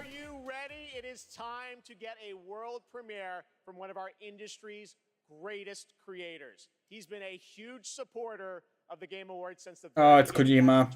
Oh, it means you might have to like get ready with a thing. Hold on. So honored to share this latest update with you on his upcoming project. Here we go.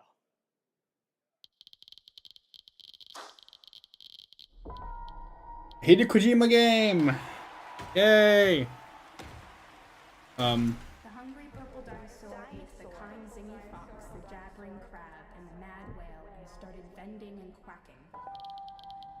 This is such wannabe Sam Lake writing. Dinosaur ate the kind zingy fox, the jabbering crab, and the mad whale, and started bending and quacking.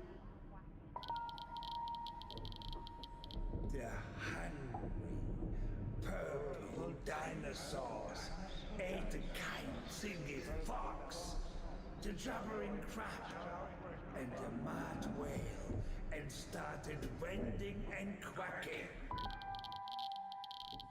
Damn, Udo Kier is in it? Well, yeah, that was Udo Kier, but like, we didn't recognize the 3D animated face.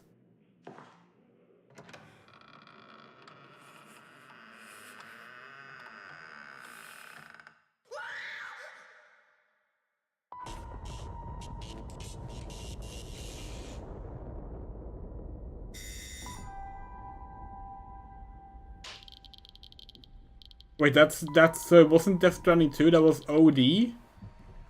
A different thing? He's working on 2 games now? Okay. Huh. Good for him.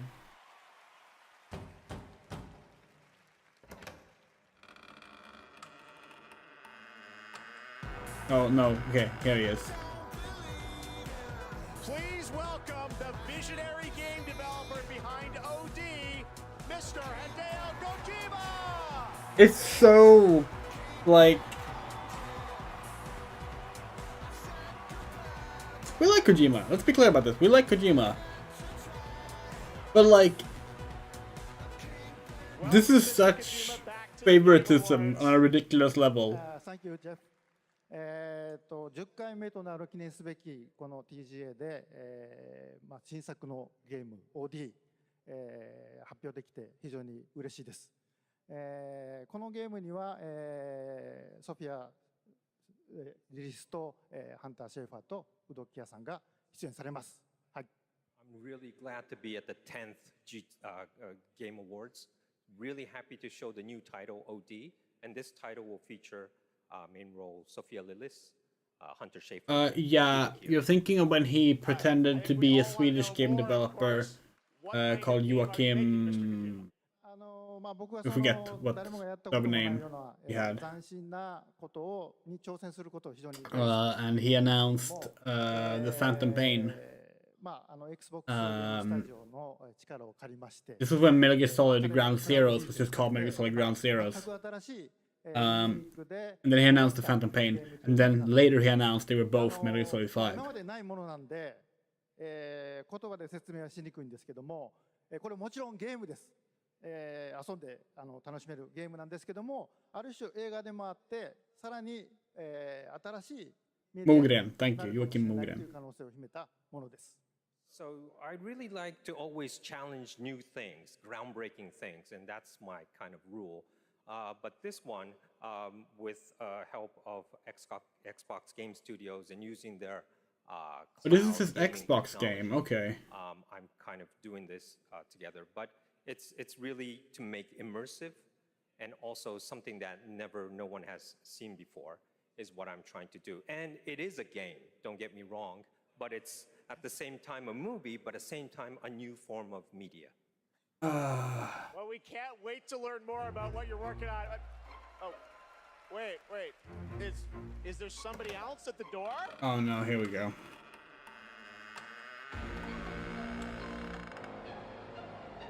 Everyone, please welcome What? Jordan Peele to the Kojimaverse. That's not who we thought, but okay. That was...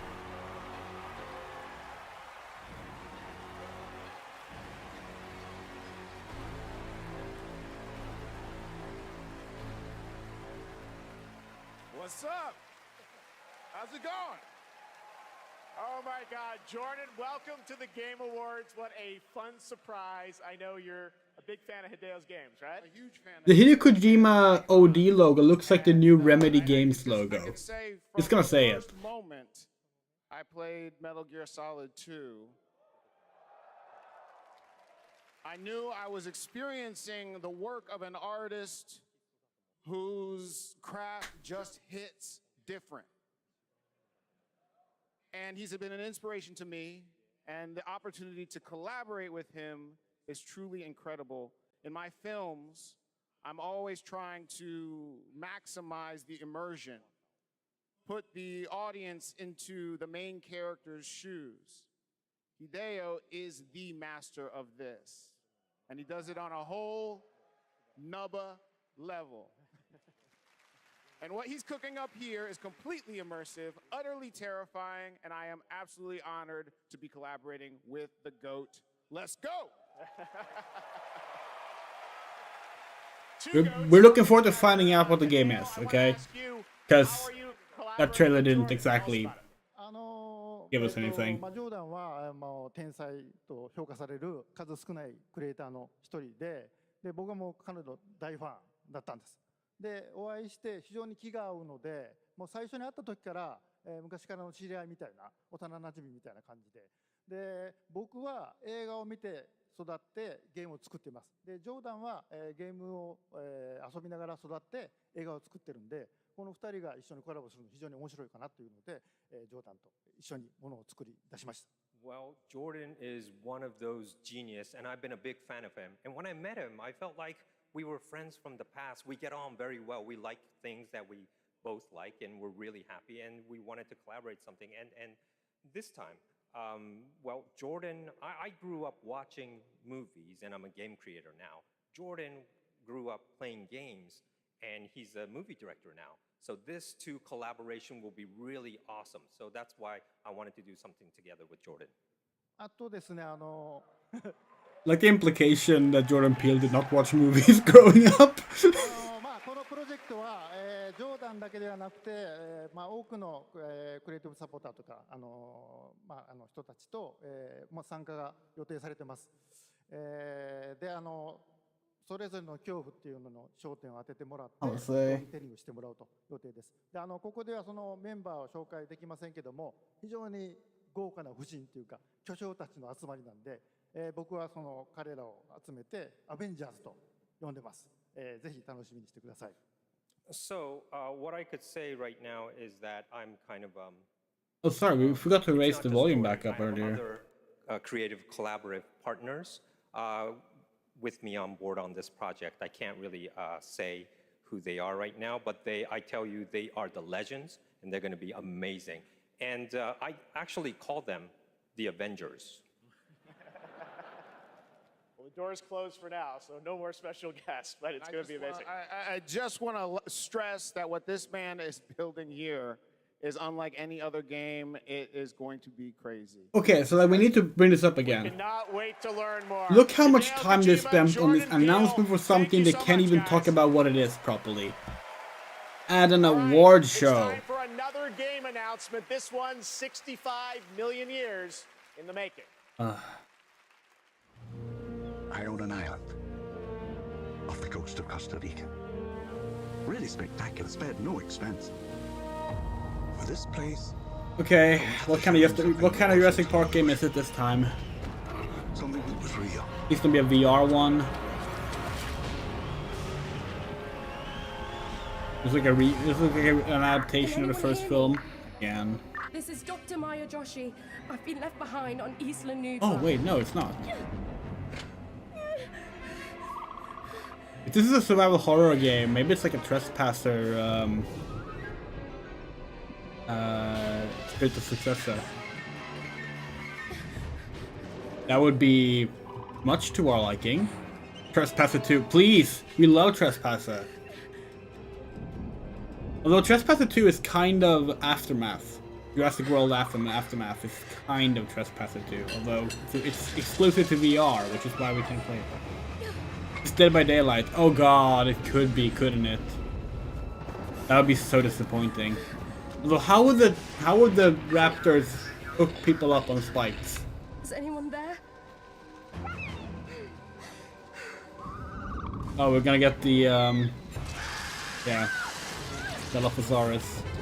We did not spit venom, by the way, or acid, or whatever.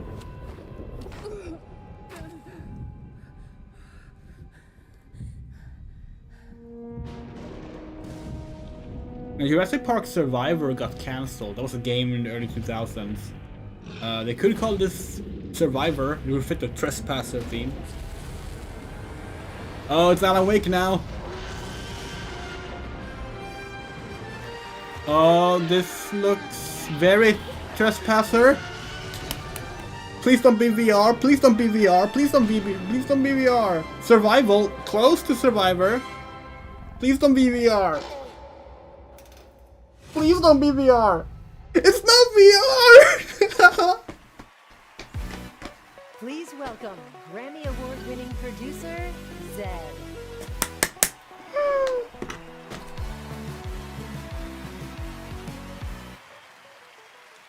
Hello everybody. I'm honored to be here tonight to present the award for Best Audio Design. Sound is an often overlooked but crucial aspect of game development. It's what brings games to life, creating the immersive worlds we love to explore. It's the eerie noises deep in the forest, the echoes inside an abandoned spacecraft, or the satisfying sound of shooting a web.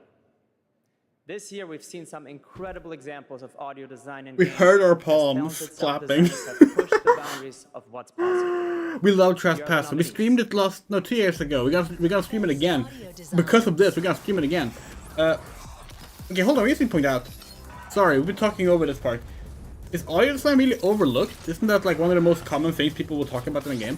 Anyway, once again, hey, Alan Wake 2, please. Mwah. Even if Alan Wake 2 doesn't win this, it probably won't. It'll probably Hi-Fi Rush or actually forgot the name of these were now. Anyway, And the you Game better Award win goes best to music. Hi-Fi Rush. Yeah, that's perfectly fair. God, like you have no idea, like,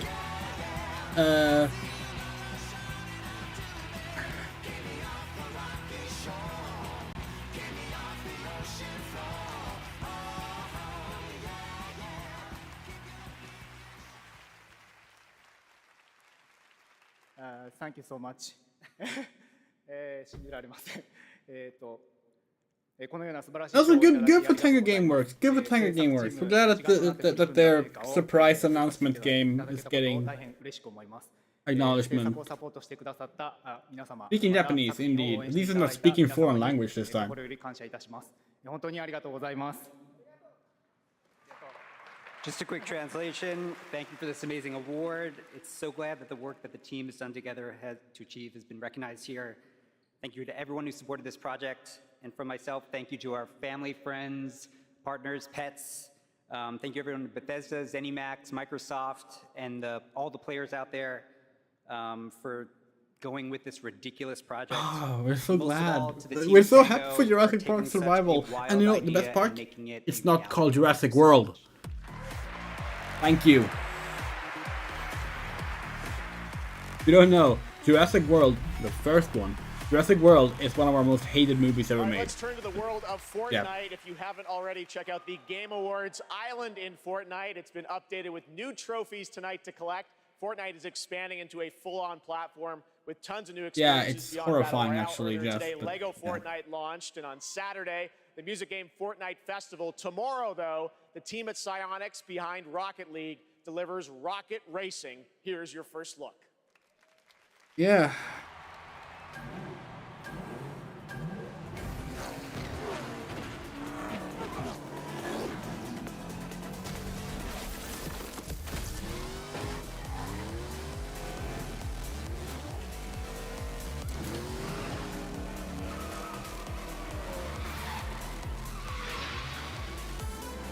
We're 100% gonna clip our Jurassic Park survival reaction. Because we were being so sarcastic at the start, and then we realized, wait, this might actually be it. This might actually be what we were asked for so long. It might not have shooting in it, though. It might not have shooting in it, and if so, it's not true Trespasser sequel, but like, we'll take it. We'll take it. And maybe we'll. There are guns on Isla Nublar. Yeah, Jurassic World sucks. Like, oh god, that film is so bad. Like, absolutely can't stand that movie. Jurassic Park 3, on the other hand, we love that film. Anyway, yay, go play Rocket League without the soccer in Fortnite, because sure. Look, we're not gonna pretend like Quake 3 racing wasn't a thing when we were a kid, but that was something a fan made and wasn't like being advertised as a brand inclusion. Glory. What's this? Fades through time in tombs. The original novel, Jurassic Park? Yeah, it's good. I think the film is overall better, but there are some things in the novel which we wish that they actually kept. The Lost World is like nothing like the film. Good film though. Master, are Not as good as the first or the third Jurassic Park, but still. All good. Of course. Then why is there always suffering? The Lost World is probably... We're just gonna talk Jurassic Park now. The Lost World is probably the Jurassic Park film that hates capitalism the most. Is that or Jurassic World 2? Probably the 2s are the ones that get really anti-capitalist. And grow lotuses in it. That's the thing with Jurassic Park 1. The novel, although it wasn't Michael Crichton's intention, the novel is way more critical of capitalism and corporatism than the movie is. Keeper of the New West, welcome, the Destined One. The destined one who doesn't even know what he's destined for. Oh, is this They surely know how to name. Wukong? This is yet another Journey to the West game. Did Wukong already release? We haven't followed it, sorry. It's not really our type of game. Yeah, so in Jurassic Park, the novel. We're doing Jurassic June here in December. Second one is about Malcolm and stuff, yes. So in Jurassic Park, the novel, it's made very clear that Dennis Nedry, the reason he betrays John Hammond is because John Hammond pays like shit. He underpays all his staff, and he's covering up the killings that's been going on the island because the native population on the island is still there in the novel. It's not there in the film. And the raptors here has been going out like killing kids and shit, like eating babies. And he's been covering that up. John Hammond's a big bad guy, not just because he tampered with nature in the what's it called? In the oh, isn't that game like developed by like some really sexist fucks? It was like a big article exposing that. Sorry, if we had known, we would have actually cut away from that.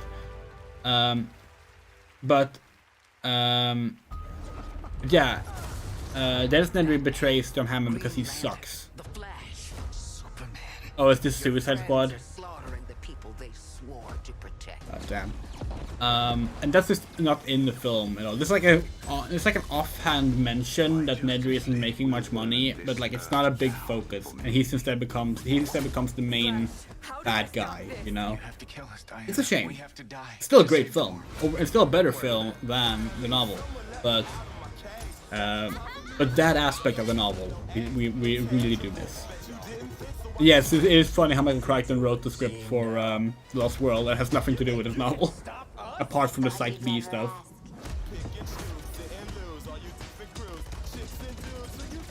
Oh fuck, more licensed music!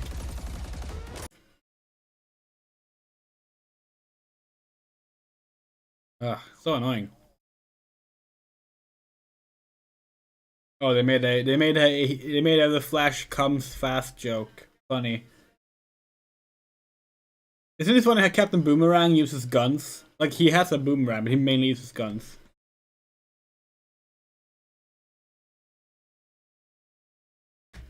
Yeah, this game looks dire, honestly. We think it looks horrible, but whatever, you know. They still haven't learned about not chasing Destiny. We had Anthem, we had Avengers, we had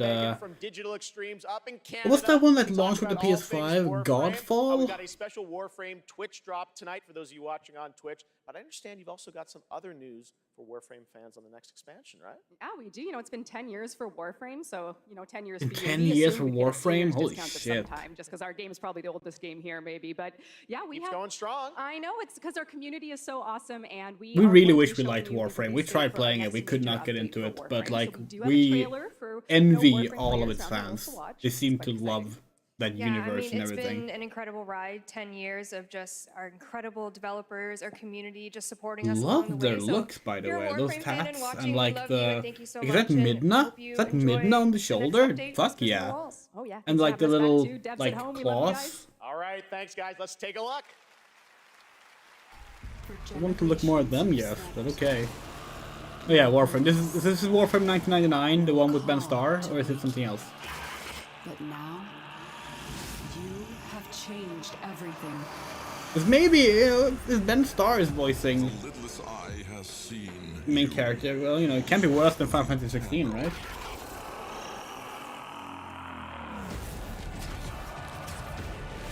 We don't like the aesthetic in this series, though. That was like a big turn up for us. Like people, and like obviously people love the art style. It's very unique, and like that's cool. But like we couldn't gel with it. It just looks so strange to us. We also didn't like Dark Sector that much, but that's more of a universal opinion, I think. We don't know. Dark Sector was the first game that Warframe is based on. Though we think Dark Sector is technically not canon, it's more like they rebooted it for Warframe, but like it was like Warframe is what Dark Sector was intended to be. It's like it's complicated from what we understand. No, it's cool. It's cool. We should get more femme-coded frames that are fat, though. Sure, we'll agree with that. We don't know, to be honest.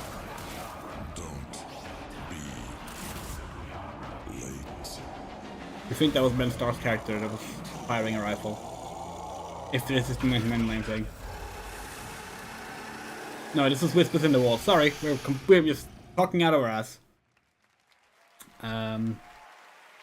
There is so much more Game Awards ahead. You thought There should be more fat Nope, there's lots representation in coming, general but in while games, you're here, and especially head of to women. SuperGameAwards.com through December 31st for a chance to win a trip for 4 to the brand new Super Nintendo World. Yeah, we're not gonna enter that Universal giveaway Studios because Hollywood.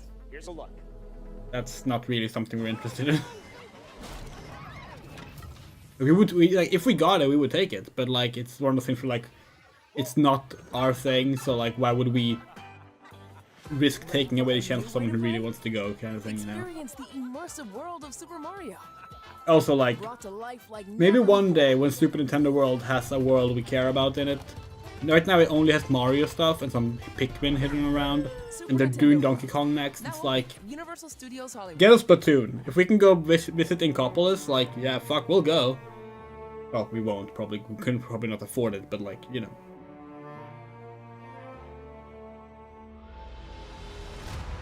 Wait, Field of Stars. Is this Starfield like, DLC? Yeah, this is Starfield. It's, okay, sure. No, we actually have this game. We actually have Starfield. We haven't streamed it.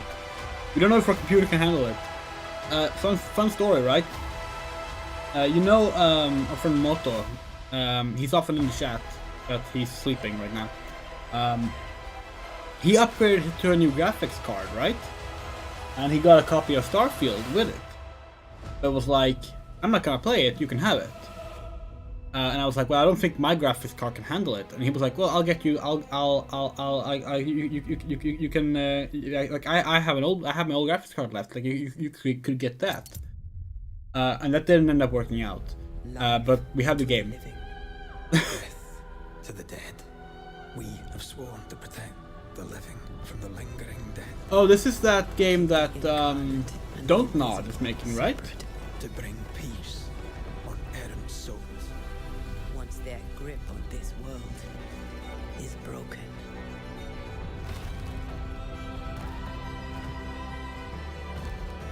Life to the living. Death to the dead. Life to the living. Death to the dead. Life to the living. Death to the dead. Honoring my oath. Or sacrificing the living to bring me back. I'm not sure I can do this. Honor your oath or bring me back. But don't leave me like this.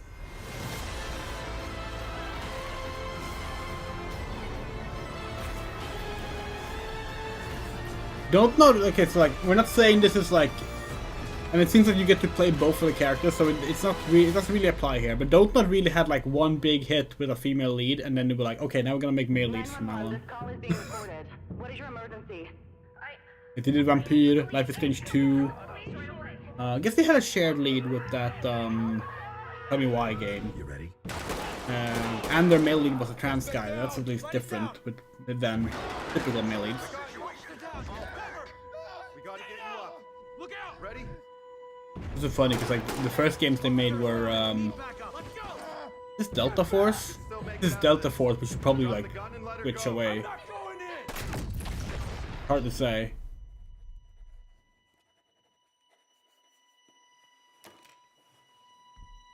So, are you ready? No, okay, ready or not. The reason we were gonna switch away from Delta Force because Delta Force arguably started the video game trend of military shooters where you kill like Muslims. And that game is coming back.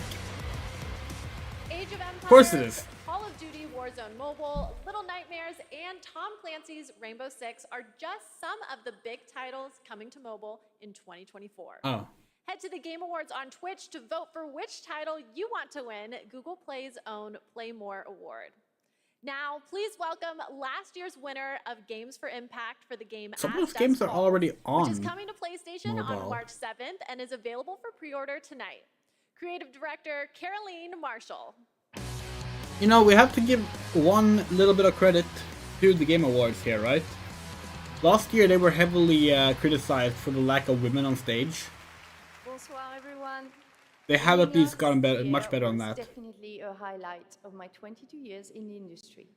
Games for Impact is one of the most important categories. Big Stage in Fallujah released, we think. The games nominated this year offer unique and nuanced might just be early perspectives on access, but we're pretty topics sure that it's out, concern us all, unfortunately. From the climate crisis to cultural diversity.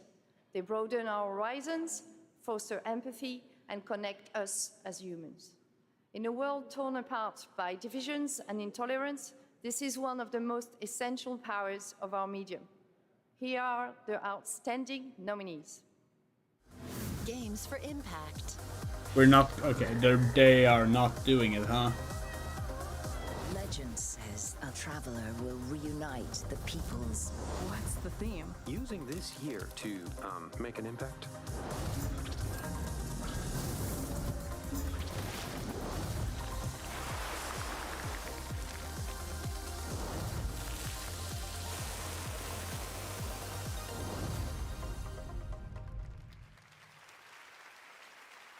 And the Game Award goes to Chia.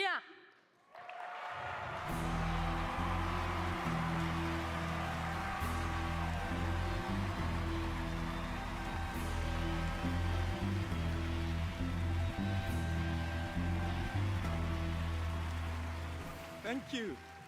I accept this award on behalf of developer ourselves, who cannot be here, but I got a message from Phil Clifford, co-founder of ourselves.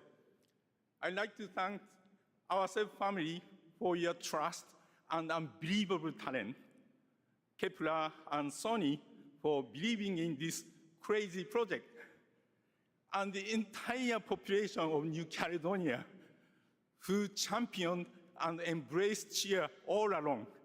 Thank you, merci, Oleti.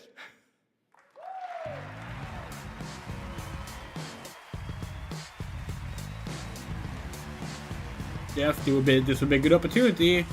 Games for Impact was just brought on. Hello. Oh, hi. I'm Abubakar Salim. I'm mainly known for my acting work in Raised by Wolves and Assassin's Creed Origins. But that is not why I'm here. Okay. Oh, okay. Sorry, no, this is crazy, man. I mean, I remember watching the Game Awards when I was younger, so being up here now is like,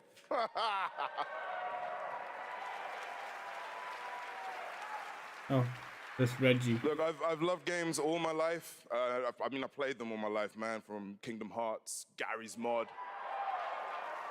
Golden Sun. And it started with my dad, right? He got me into them. He understood, that games are an art form. It's a great space to enjoy and escape from the reality of the world. And he passed away a while back, and I'll tell you what, I'm still figuring it out. But 4 years ago, I decided that I needed to try and process my grief in a way that felt true to me and him. So I took the biggest risks of my life, and threw everything that I had in making a game, a piece of art that honored him, an ode to the people we have loved and lost. So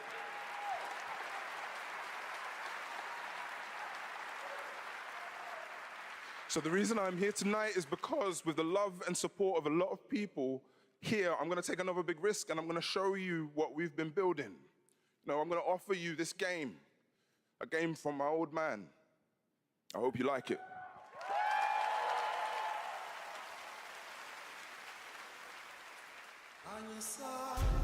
Every story begins at the end of another. Each story carries with it the echoes of those that came before. My Baba, my father, your story was snatched away too soon.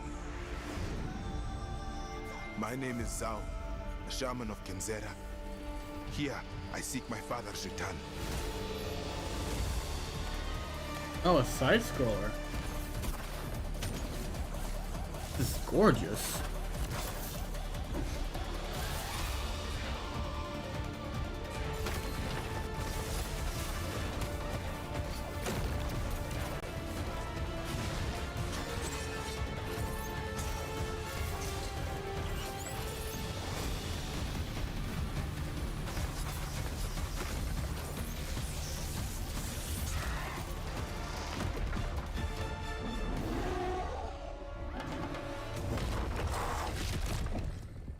I cannot stop.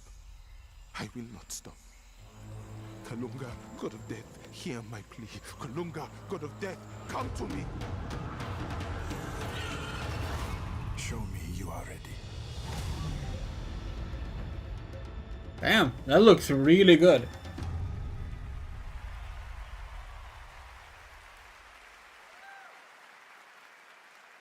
Not much else to say. Like, damn. Hey, it's Don't Nod again. This looks like... Yeah, I was about to say, this looks more like Life is Strange.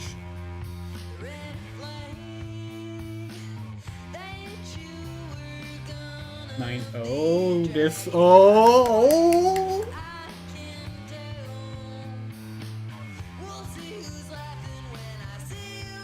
Oh, this is good shit. This is good shit. Sapphic 90s horror.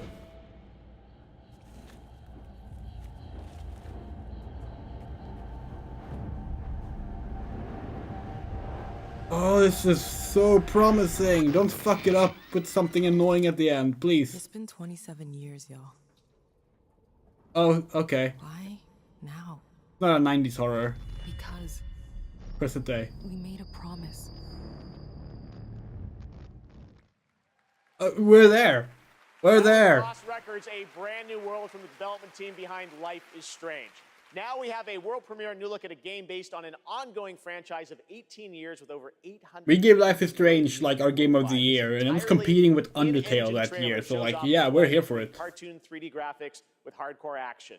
This is the first Berserker.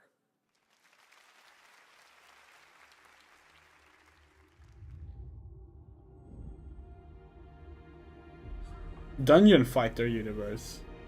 Huh. Finally, I found you. Trampled. Do we have a Life is Strange? No, we don't have a Life is Strange stuff here. No, we actually cosplayed from Life is Strange as Max.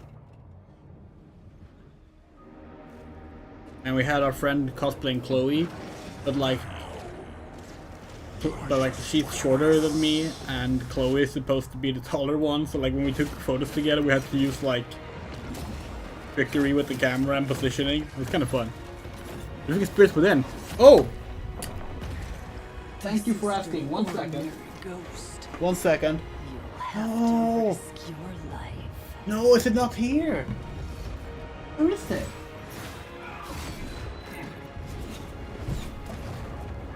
Oh no! Did we seriously not bring it in here? We have a Final Fantasy shelf here. We don't have our copies of Spirits Within. We were going to bring up a VHS copy and say it's an underrated masterpiece no matter what no one says. Because that's true. And so this is actually true. Life is Strange, right? We saw the teaser trailer for that game. I was like, this looks good. It looks pretty sapphic. Could be good. This one, though, is a little bit of a twist. And then a friend of ours was like, oh, you should play Life is Strange. So we bought it, and we forgot about it. It's written by one of the greatest video game composers. Then someone shared the screenshot of Max saying that Spirits Within is an underrated masterpiece. We were like, it's just like me for real, and that's what triggered us playing it. Theme song from Final Fantasy VII Rebirth. Oh, holy shit! FF7 Rebirth shit. We'll take a copy of remake. Yay! Oh, we're so excited for this game. Oh god, these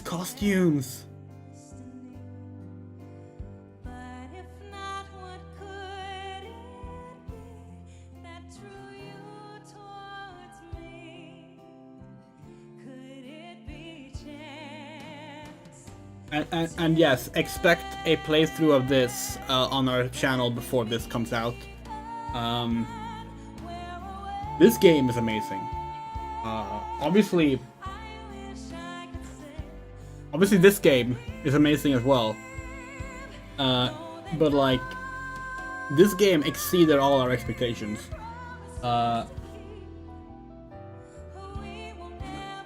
As someone who is famously not fond of nostalgia,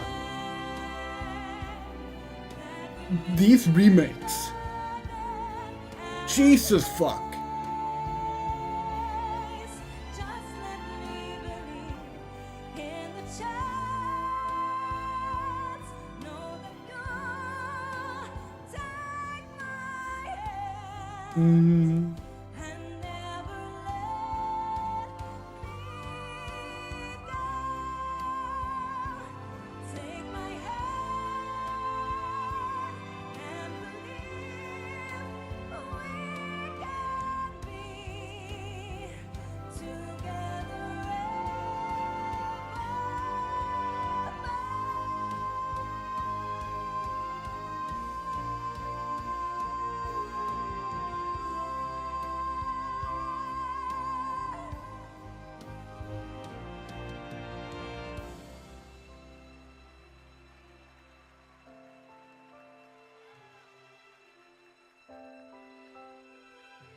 We're checking like what people are saying about the show right here, and one thing here is from Amy Evans saying, "Oh look, it's Final Fantasy VII, the game where, let's be honest, everyone was bangable." We're not bi, but we hear ya.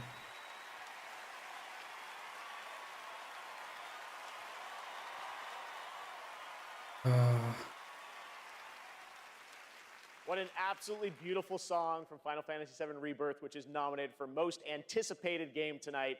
Thank you to Lauren Allred and Maestro Lauren Balfe and the Game Awards Orchestra. They will be back later to pay tribute to our Game of the Year nominees. But that's not all we have tonight for Final Fantasy fans. The 16. That's set in stone. Or so they'll tell you, dearie. Because the future has the power to change anything. This? Even the past. Did they fucking... Strap in, Newty.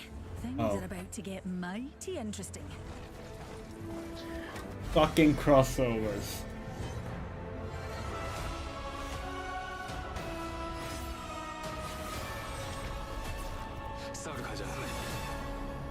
We like Apex Legends, but like... Fucking Christ. Remember the FF7 Battle Royale they had? Final Fantasy VII Rebirth. They didn't even release on PC? Legends on January 9th, and that key art you just saw was drawn by Nomura-san himself. Thank you so much for that incredible announcement. Now it's time to announce the winners of a few more awards as selected by the fans and our voting jury. In the category of Best Score and Music, the nominees are Alan Wake 2, okay, you know Baldur's it. Gate 3, You know it. Final Fantasy 16, It has to win. Rush, and The Legend of Zelda Tears of the Kingdom. And the Game Award goes to Final Fantasy 16. Bullshit! Soken-san, congratulations. Here are the nominees. Sorry, for we Best love Soken. Independent This Game. is his weakest work. Dave the Diver, Dredge, Sea of They didn't even Stars, like and Viewfinder. give the award out And on the Game stage. Award Wow. goes to Wait, no, Sea that's of indie game. Stars. Wait, no, we had the indie game earlier. Here are Was, the nominees what? for Best Community Support: Baldur's Gate 3, Cyberpunk 2077, Destiny David, 2, I was there. Final Fantasy 14, Oh. and No Man's Sky. And the Game Award goes to Baldur's Gate 3. Congratulations, Larian. All right. Isn't that game Nominees for infamously Best not fixed Fighting up with all the Game. bugs? Those are God of Rock, Mortal Kombat 1, Nickelodeon All-Star Brawl 2, Pocket Bravery, and Street Fighter 6. And the Game Award this year goes to Street Fighter 6. Oh, we have that game. Hold on. Congrats, Capcom. All right. Most anticipated. We have that game. Your nominees We can this we year can were kiss that Final game's Fantasy box VII as well. Rebirth, Hades 2. No, Like a Dragon, Infinite Wealth. that game Star Wars betrayed us Outlaws, with and horrible Tekken 8. microtransactions. And the Game Award this year goes to Final Fantasy VII Rebirth. Damn, nice. Congratulations, Square and Nomura-san. All right. Well, I honestly thought Like a Dragon was gonna take home that most anticipated thing. Tonight for Best Mobile Game, this space fantasy RPG filled with myths and legends is set for more intergalactic expeditions in 2024. And tonight we have an exclusive look at Penokane, the next destination. Someone should do like a comparison of like how much percentage of this show is dedicated to awards and announcements, because it's so ridiculous. I wonder where a Street Fighter copy land. I wonder where a cat went. I would say. You're over there. Okay. You sleeping? Okay, we won't bother you. We played 7, we haven't finished it. We liked it a lot. Those games are like really... What's the word for it? They're like meaty. Like they're really difficult to get through. They're just like so packed with stuff. They're like super slow in pacing too. Not in a bad way, but like just like... You think you've made progress. You've been playing for like 5 hours. But technically you've gotten nowhere in the story. It's ridiculous. Like... Even by JRPG standards, the Like a Dragon / Yakuza games are just so packed. We don't have that many Yakuza games, physically. We have Kiwami over there, but yeah. I'll appear in your story too. Welcome to Penokane, young lady. May I ask your name? Oops. Acheron, the Galaxy Ranger. A nominee tonight for Best Mobile Game, Monster Hunter Now is the new mobile game from Niantic and Capcom. Like all Niantic's games, Monster Hunter Now is played in the real world, and tonight... This is a Monster Hunter Niantic game? And it's been nominated for Best Mobile Game? For new players to join the hunt. It's available now for iPhone and Android, so check it out, Monster Hunter Now. You know, coming up, we've got an exclusive new look at the new... We say we don't like crossovers and callouts and stuff like that too much. Well, we don't hate them in all contexts. We think they're too excessive. But we're not entirely opposed to like games like doing like collaborative releases, right? Like Phoenix Layton, Ace Attorney and Phoenix Layton. Professor Layton. Phoenix Layton. And one of those we wanted for the longest time that will never happen because Nintendo would never allow it, or the Pokemon Company would never allow it at least, is Pocket Monster Hunter. A Monster Hunter game using Pokemon. That would be fucking hilarious. But, yeah. Call of Duty Season... This is so annoying. Call of Duty Season 1, which is actually Call of Duty...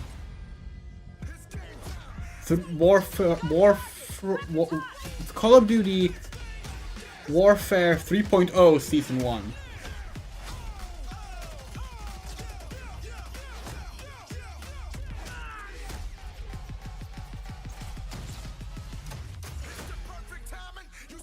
But yeah, like an actual full Pokemon Monster Hunter game would be like the coolest thing.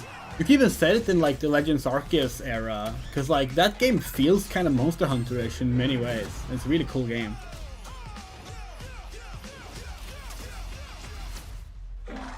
God, what the fuck happened to Call of Duty?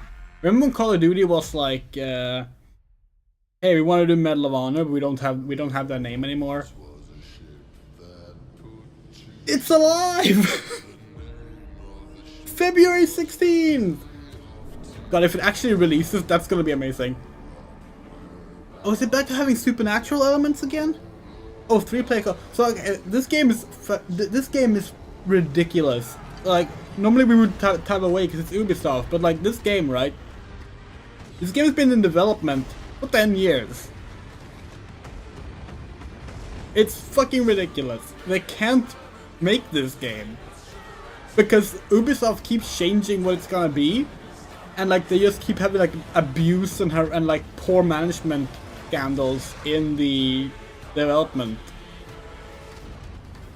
Like it was gonna be an expansion to Assassin's Creed 4, then it was gonna be an MMO, then it was gonna be like a competitive multiplayer, like no story mode, naval warfare game. Then it became like an RPG with co-op and a single-player story, and like Skull and Bones from Ubisoft, which is coming out on February 16th.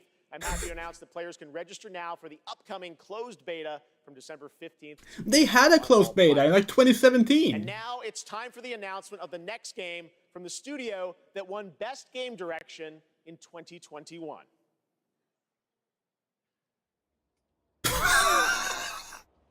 Sorry.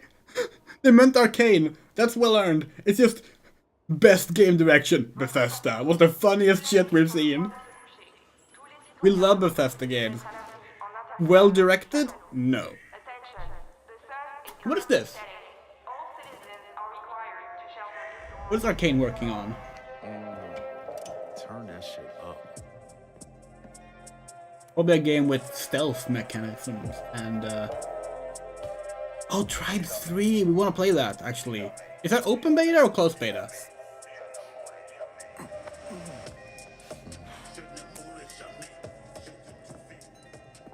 Even though it should be called Tribes 4.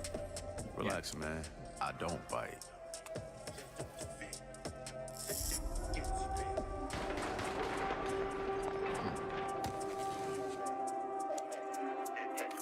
Oh, it's a vampire game. Lock up tight now.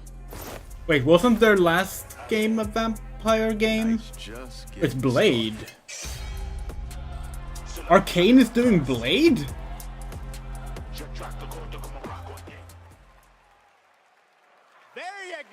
Joining me now.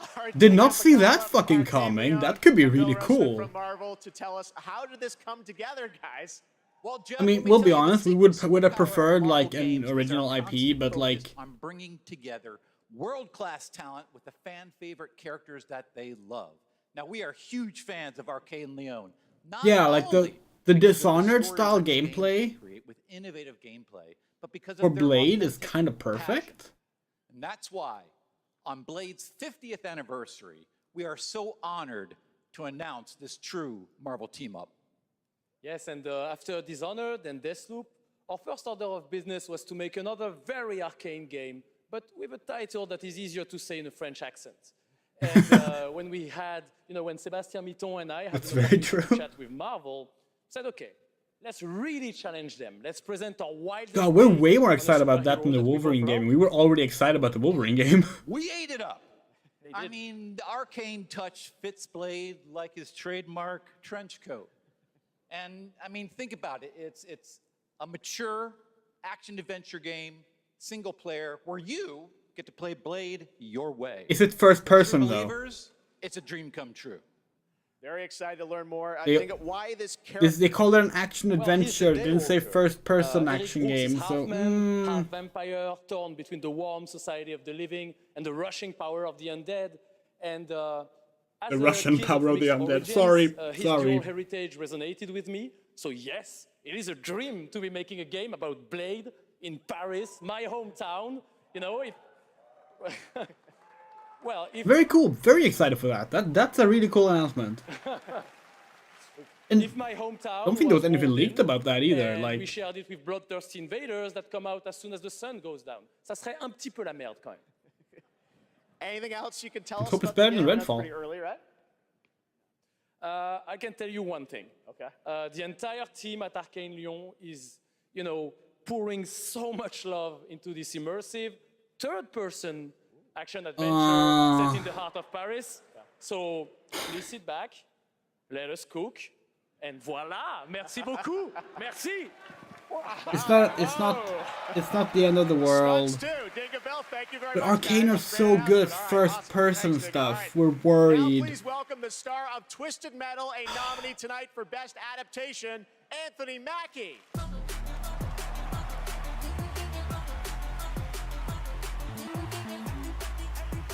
Let's hope it's good. Have Arcane made a third-person game before? They probably have. Thank you, guys. Thank you. Everybody gave up. You guys didn't. Hey, I just want to say a big thank you to everyone who watched Twisted Metal on Peacock. Oh, Twisted, yeah, right. He was in Twisted Metal, right. I have one thing to do before I get on to the award I'm supposed to represent. We forgot Twisted Metal was a thing. Probably because it was on Peacock. Okay, all right. I know I say a lot of different things. You can't scream them all. Jeez. Now, no one knows this The yet. KOTOR remake has so you not three been guys cancelled. It was and rumored everybody to be else is cancelled gonna and be was first. mistakenly our reported purple as band. cancelled, but then they clarified that it's not cancelled. Twisted Metal is coming back for season 2 on Peacock. Oh, that's good. We heard the first episode was really good. We haven't watched it yet because it's on Peacock, but like, that's really cool. So many shows don't make it past season 1. That's really cool. We're gonna watch it. We're gonna watch it before season 2 because we like Twisted Metal. We just keep forgetting that it exists. Don't you yell at me. I love you more. I love you. What is wrong with We also like y'all? Anthony Mackie and like, yeah. Okay, stop it. You. Okay. Love you too. I see you. I see you. Shut up. Okay. Today, the best games are like living universes, constantly expanding with new content and challenges, right? And that's what this award for Best Ongoing Game recognizes. The games that continue to deliver fresh experiences for their loyal communities. Here are the nominees. Oh, is it ongoing game? Best ongoing game. Light always pierces through. We should get back to Apex Legends when we get a computer that doesn't completely kill itself every time we play a game. But in this case, please win. Please win. You deserve it so much. Literally saved my life. Wonderful game. Fortnite's gonna win probably. Yeah, Apex Legends. We really like Apex Legends. That game has really bad optimization. Okay, I get so many cool points On PC at with least. my sons for this moment. All right, so the Game Award goes to... Our favorite game, come on please. Shut up! Cyberpunk 2077.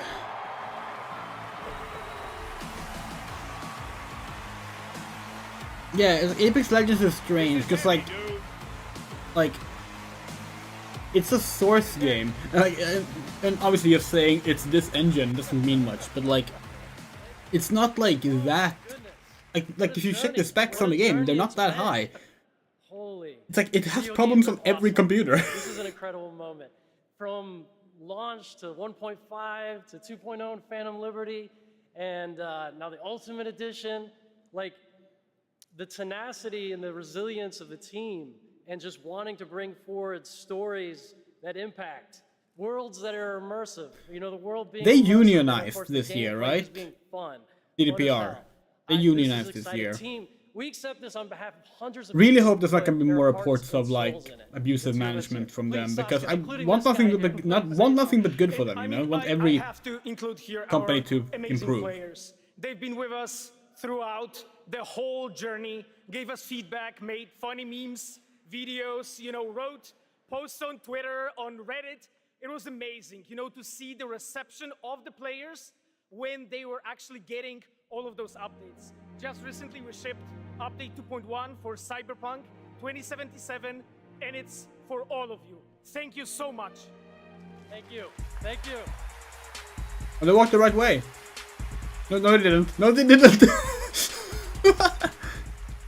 Congratulations, guys. Our next guest has worked on some truly memorable games over the past 20 years, like GTA 5, Bully, Need for Speed Underground, and the Red Dead Redemption series. Now he leads a new studio, Lightspeed LA. Steve C. Martin is here to unveil a brand new project. Steve? Thanks, Jeff. Great to have you here. You showed this to me earlier this year. Tell us a bit about it. It's an honor to be here, so thanks for having us.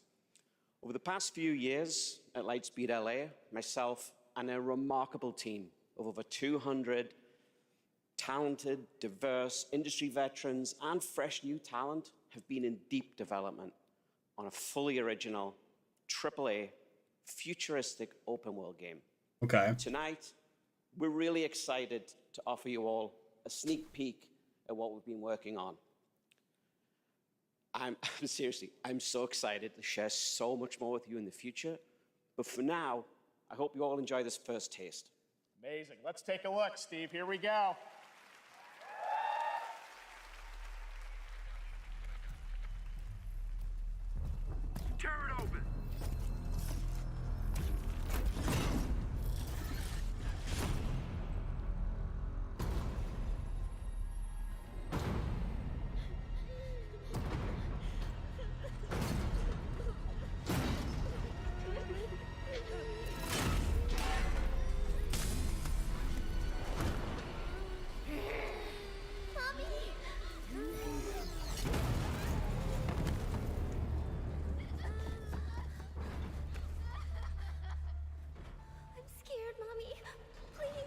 The subtitles, whoever's doing the subtitles Going to be okay. was smart to not include the subtitles for just the girl saying mommy, because that was gonna be delayed and that was gonna be memed on for whatever was on screen at the same time. Oh damn.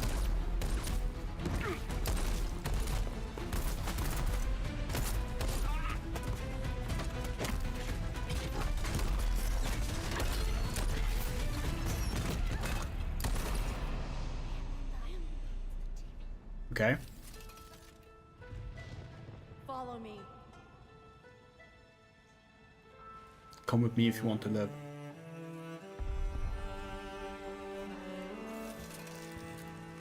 That's cool.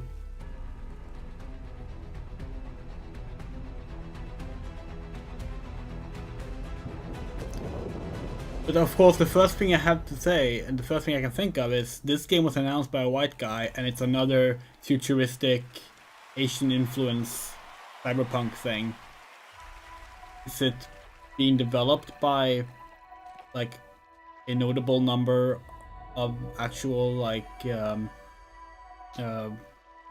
your head. oh, there's still more to the trailer, sorry. Now open your eyes, slowly. Wait, is this the same thing? No, this is not the same thing. This is something else, right? Take a breath and look around you. What's this? Well, you knew where I thought was going with the... Oh, wait.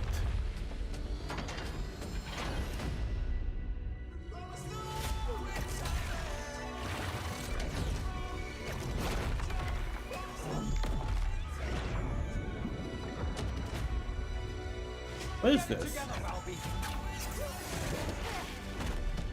Fate always tests us. Or is it yet another co-op shooter with To fight until the end. live service I'll stuff, find chasing Destiny?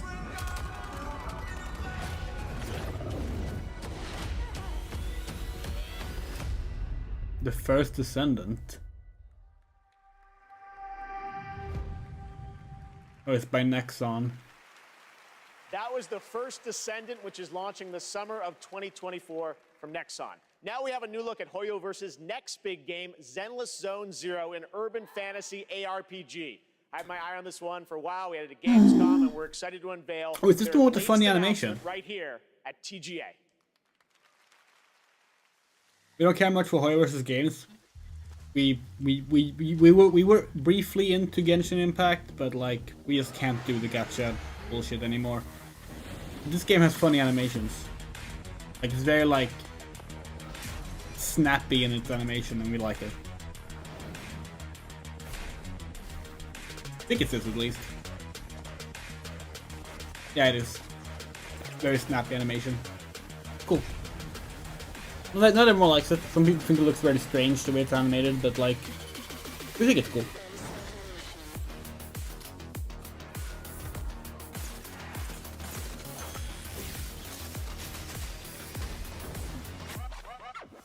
Yep, it's another Hoyoverse game.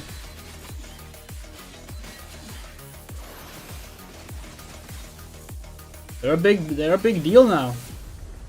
Ever since they changed the name of MiHoYo.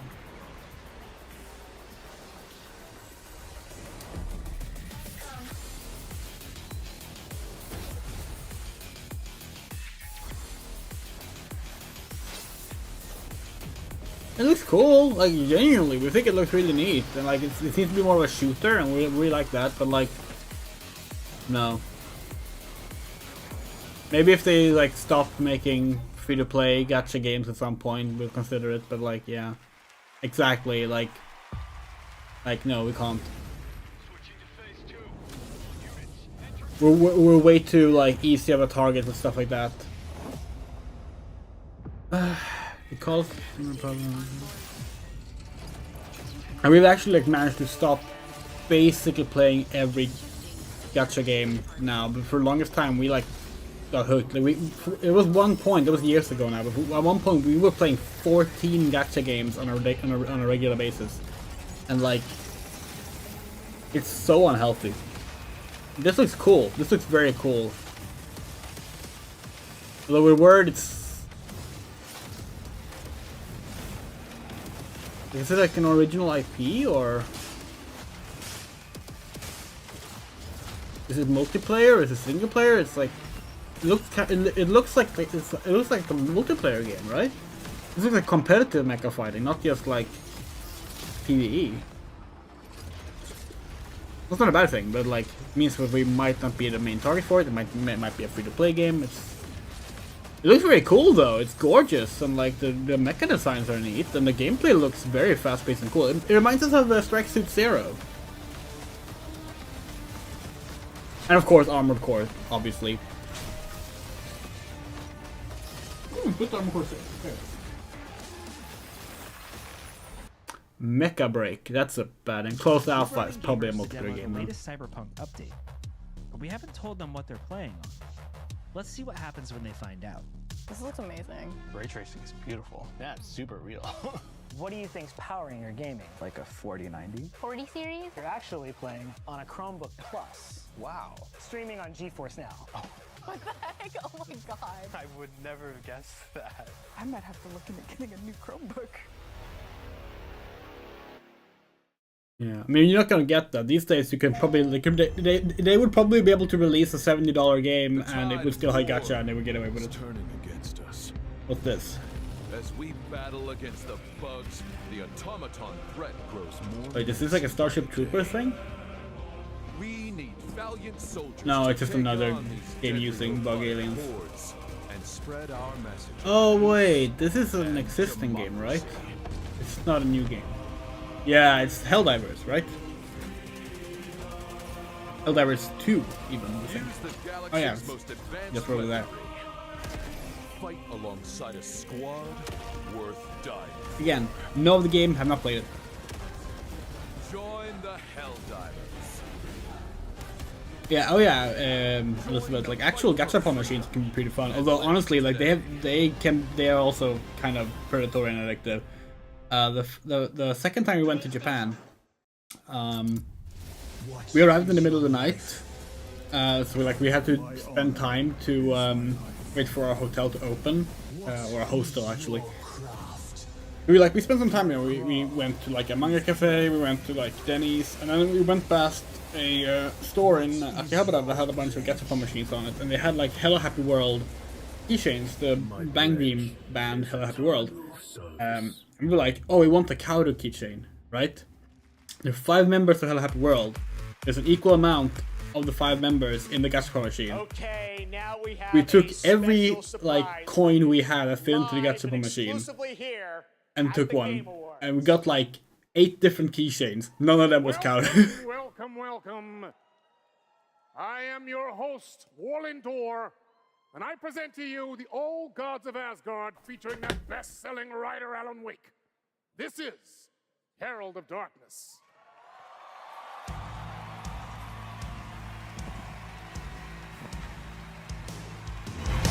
From what I gathered, you grew up nice and sheltered with mama's pretty stories and you're all made up pure. And mama gave me a magic clicker. Well, yes, I think it's true and fair to say.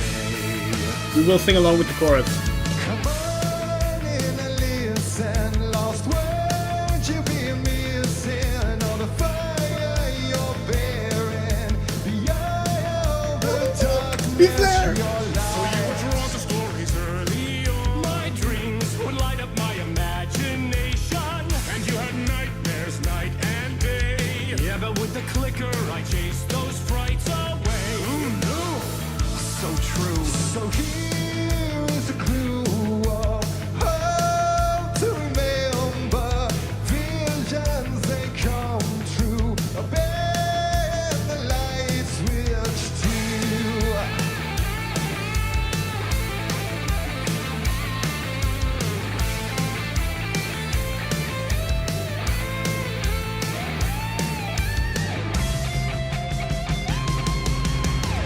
Show me the champion of light.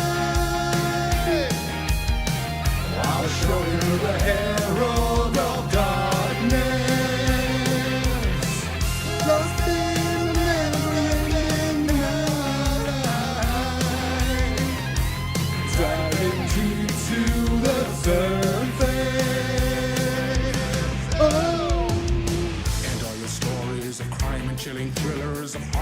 Serial killers became bestsellers.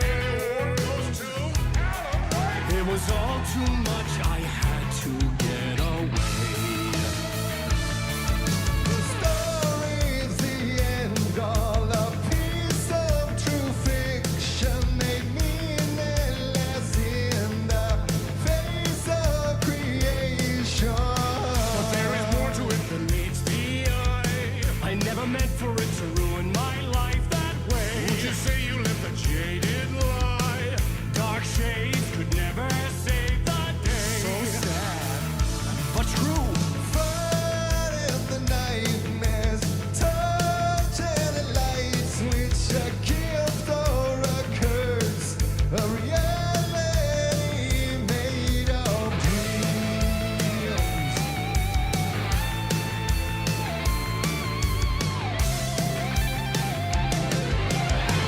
Show me the champion. Oh my God, he's there. I'll show you the herald of darkness, lost in the never-ending night,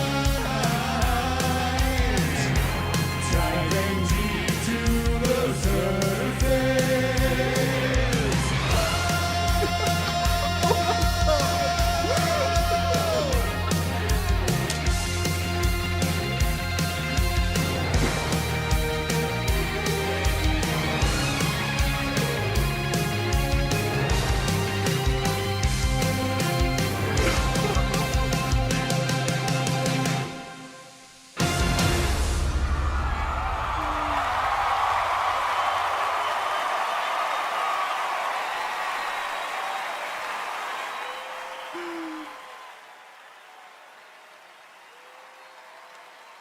Oh god.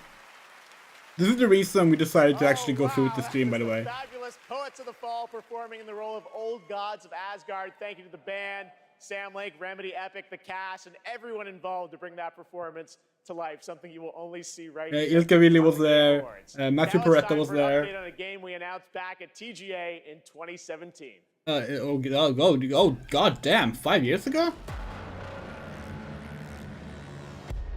Okay. We all shared the same story, the same fate. A family of strangers. A strange family. Yeah, We have lived 1,000 lives. that We have died 1,000 times. Alan Wake 2, like, we have a lot of problems with that game, genuinely.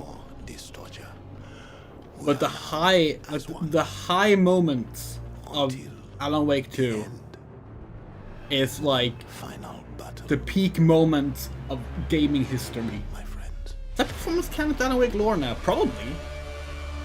Control and Alan Wake exist in a universe where basically they establish every continuity and idea possible, technically being canon in a way, including fan fiction becoming canon. But like, yes. Joining me now is Ulf from 10 Chambers. Crazy, that was 6 years ago. We announced GTFO, and that's the final chapter. You've got a free weekend on Steam. Looks fantastic, but I think there's a little something more you're also working on, right?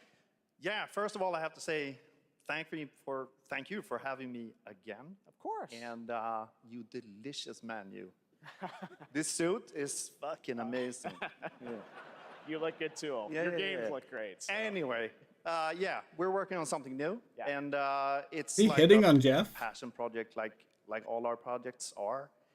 And this You were one, known for Payday. what's things better like that. So opportunity? Back some heist stuff. I guess. Okay. Yeah. So now we're back to doing a heist game again, and it's sort of a sci-fi thing that I've been dreaming up since I was a kid, basically. Okay. And yeah, it's That's cool. You know, Should it we is announce what it it is. to the world? Yes, we should. You've been working on this for a number of years. Yes. I'm so excited. It's Yeah. finally time. Thank you. Check out the new game from Ulf and 10 Chambers. Here we go.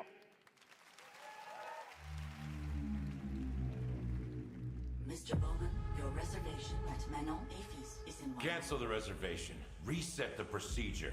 Continued neuroprodding may severely damage the suspect. Reset the procedure. Yes, stand. This is sci-fi Payday.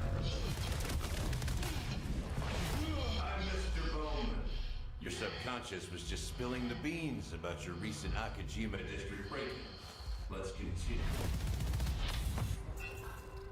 What were you hoping to find in the Nexus Sentinels? You mother... There's no use in fighting. I will get what I want. So that's how you found out about our Akajima vault. What were you looking for? A key. A key to what?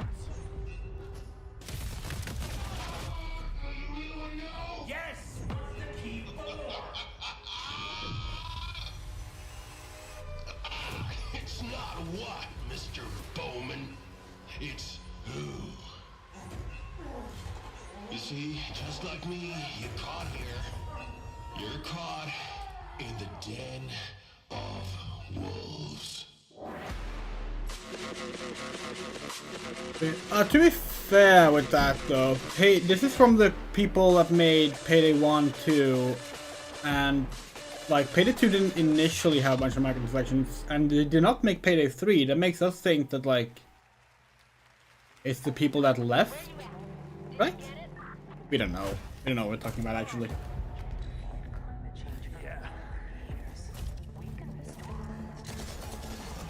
Working on it.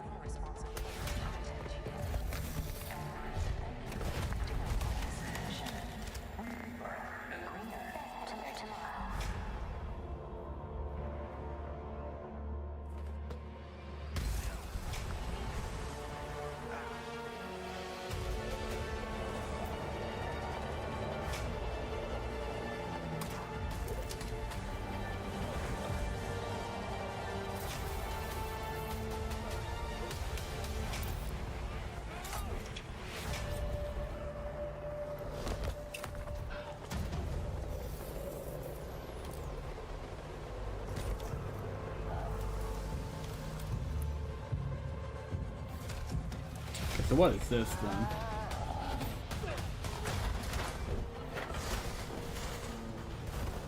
Surge 3, maybe.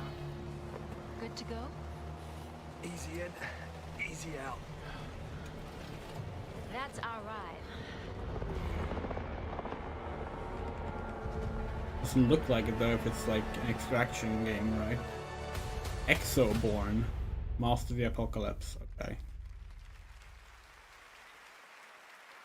That was Exoborn. I met with the team at Gamescom to take a look at that upcoming tactical open world extraction shooter. And the project is led by some of the creators of The Division. And besides facing other players and warring factions, vertical gameplay, as you saw in the Forces of Nature, unlock the potential of the player's exo rigs. What is an extraction shooter? Much more is coming in 2024 I think we on played Exoborn. one. Now, please welcome the voice of Loki in Asgard's Wrath 2, one of the most ambitious and anticipated VR games yet, Matt Mercer. Oh, hey.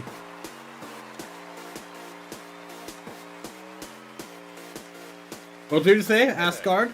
There it is. I am so beyond excited to show you this trailer for our Asgard's Wrath 2. I've been working with the Sanzaru team and bringing Loki to life. It's just been absolutely amazing. Tarkov, Hunt Showdown, Playing nope. Asgard's Wrath 2 as a lifelong gamer, I'm honestly blown away. So I'm honored to be a part of this franchise and want to thank everyone at Sanzaru Games, at Oculus Studios, and MetaQuest. So, without further ado, let's enjoy the trailer for Asgard's Wrath 2. Only D&D guy. Yeah, we were thinking like, oh yeah, it's the new voice of Vincent Valentine. Take everything from mortals. Bleed these lands dry. Nice spirits. This is a VR thing, isn't it? With Oculus and Meta. Turn worlds to ash. You allowed Loki to deceive you. Now his chaos reigns. The universe demands a guardian. And with each possession, you will grow stronger.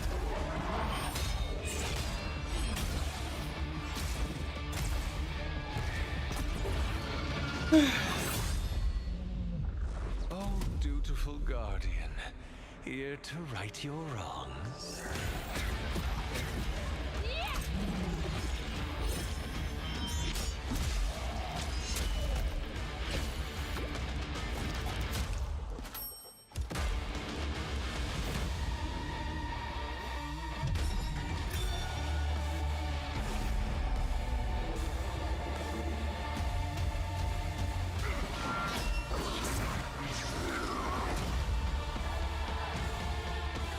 There is no time or place you can hide.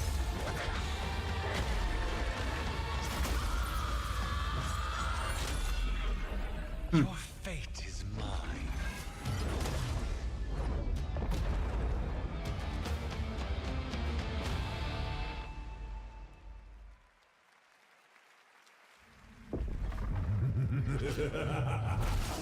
Foolish mortals, oblivious to the chaos that awaits you just outside.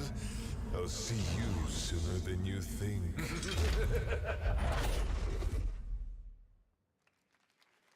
Damn, been an Marvel's amazing really year, like not done a just for games, but for permanent adaptations damage of the to like games the we impression love. of what Loki Right should be, now, huh? we have an exclusive look at the highly anticipated new series, Fallout. Oh hey, yeah, the Fallout TV show. Oh, hello there. Now, how about we turn on some lights?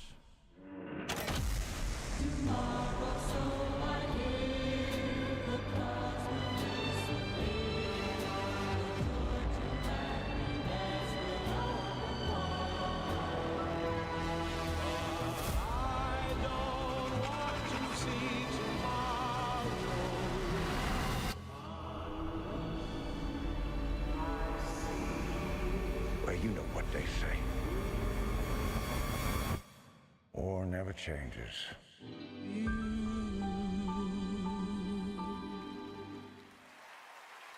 That different from the first teaser show. We didn't watch the first teaser. From Fallout, please welcome Aaron Moten, Ella Purnell, and Walton Goggins. Yeah, the ghoul is a bit too smooth, isn't it? We brought a little extra security. Thank you for having us, and we are incredibly excited for you all to see Fallout on Prime this April.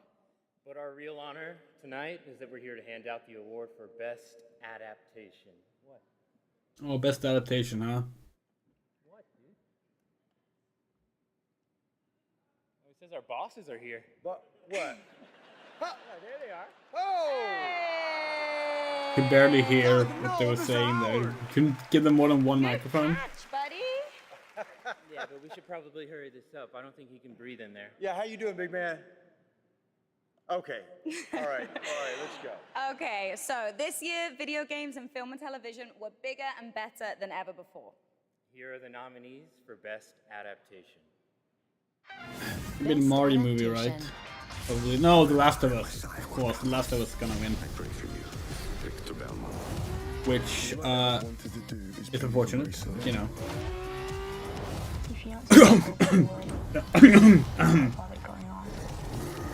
I got this. No problem.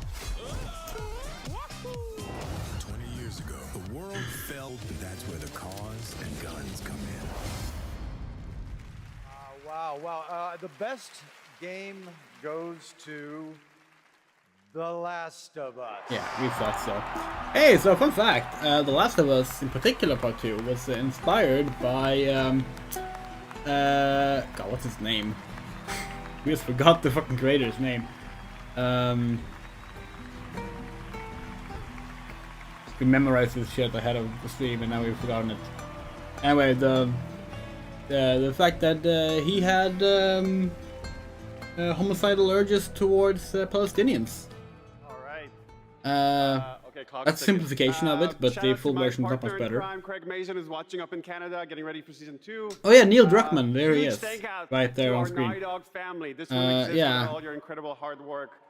Big thanks to HBO. And Guess the that's support the they've big given reason us. why Jeff doesn't And want to big talk thanks about to our Last of Us community. None of this exists Palestinians without you. Thank you so much.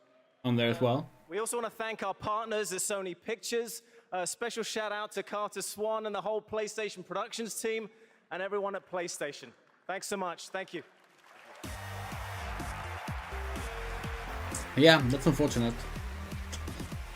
Yeah, long story short, basically, like, Druckmann, who is Israeli, was so angered at watching, you know, we're just gonna leave the Free Palestine thing up. Maybe we can take that down. But he was so angered at when he saw footage of Palestinians lynching an Israeli soldier that he really wanted to do the same to them, and it made him consider the implications of violence begets violence. And yeah, he also said he didn't view women as people until he had a daughter, and that was part of the development of the first Last of Us. Anyway, horrible piece of shit human being. Also ran an abusive game studio and basically got rewarded for it multiple times over. Reports of constant abuse and a crunch and just bad shit all over. But hey, let's keep giving him all the awards and let's remaster Last of Us Part 2 and buy it all over again this February or something. I think that's when it comes out. What's this? Oh, it's the... no. Oh, yeah. Oh, okay. Okay. We set up that Palestine flag thing and the Free Palestine thing because of a different thing. We saw what's gonna happen first. We did not think that... we didn't remember that The Last of Us was gonna be on there, but it came in handy already. This is Monster Hunter now. We just talk about the fact that how fucked it is that video games get to sponsor an award show. When I was younger, like specific video games get to sponsor an award show, and those video games are nominated. I took a lot of that anxiety and put it into making games. I mean, it's evolved over time, especially as I've gotten into AAA. Well, guess what, everybody? Hindsight is a narrative exploration game which spans the life of a woman named Mary. Is taking a core of something that happened in my life, keeping that and fictionalizing the rest of it. Whenever someone tells me that they've cried from something that I've made, it's always when people cry is where I feel, yes, I want to keep doing that. I want to keep making people feel things. This negative energy just makes me stronger. We will not retreat. This band is unstoppable.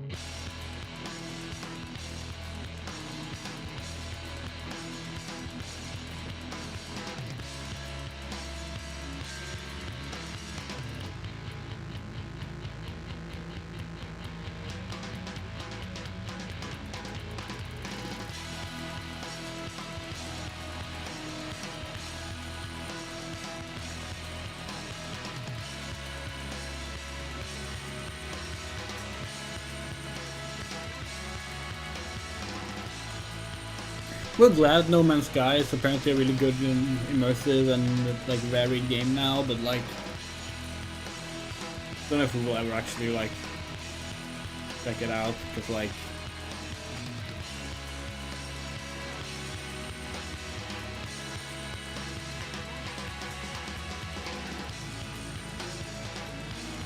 somewhere in between the game's disappointing launch and not far afterwards, we just got so tired of open world space games. But we are glad that they could, yeah, we're very glad that they could redeem themselves. And actually like make a game that did the things that they very much did promise. And yes, they very much did promise. People try to get around and say like, well, they didn't actually promise it. And it's like, no, they did. There was No Man's Sky, a game we announced 10 years ago with this guy right here, Sean Murray. Sean, looks like the content keeps rolling in 2024, but what does the next decade look like for Hello Games? Well, to start with, next year is going to be a really big year for No Man's Sky. Like you said, I've been working on it for 10 years now, and I still really love it, still really enjoy it, but what people don't know is that for the last 5 years, we've been working on something new. Another game? Yeah, Oh, cool. something very different, something maybe more ambitious. You know, for...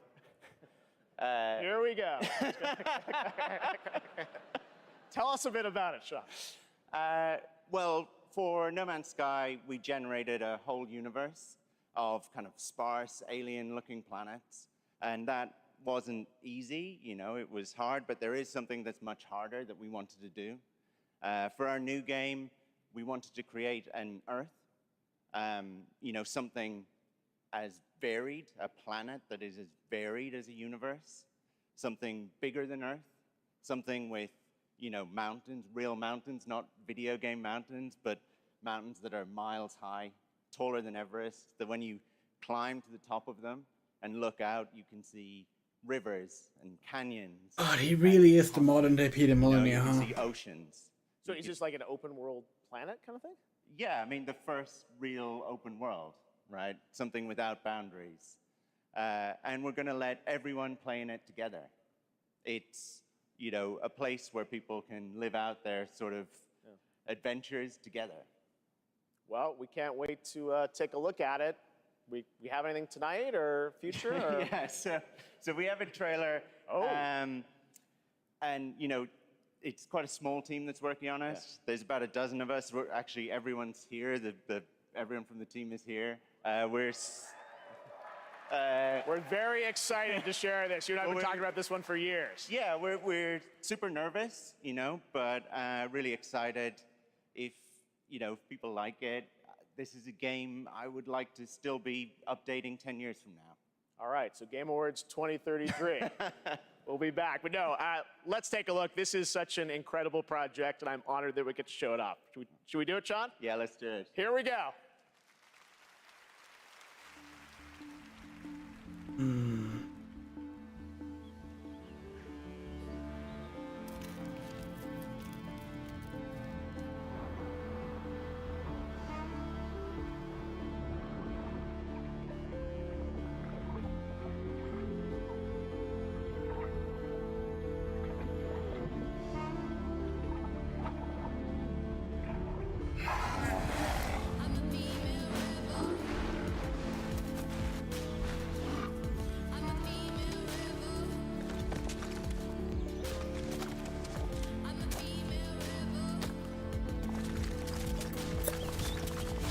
Yeah, it looks like a crafting game.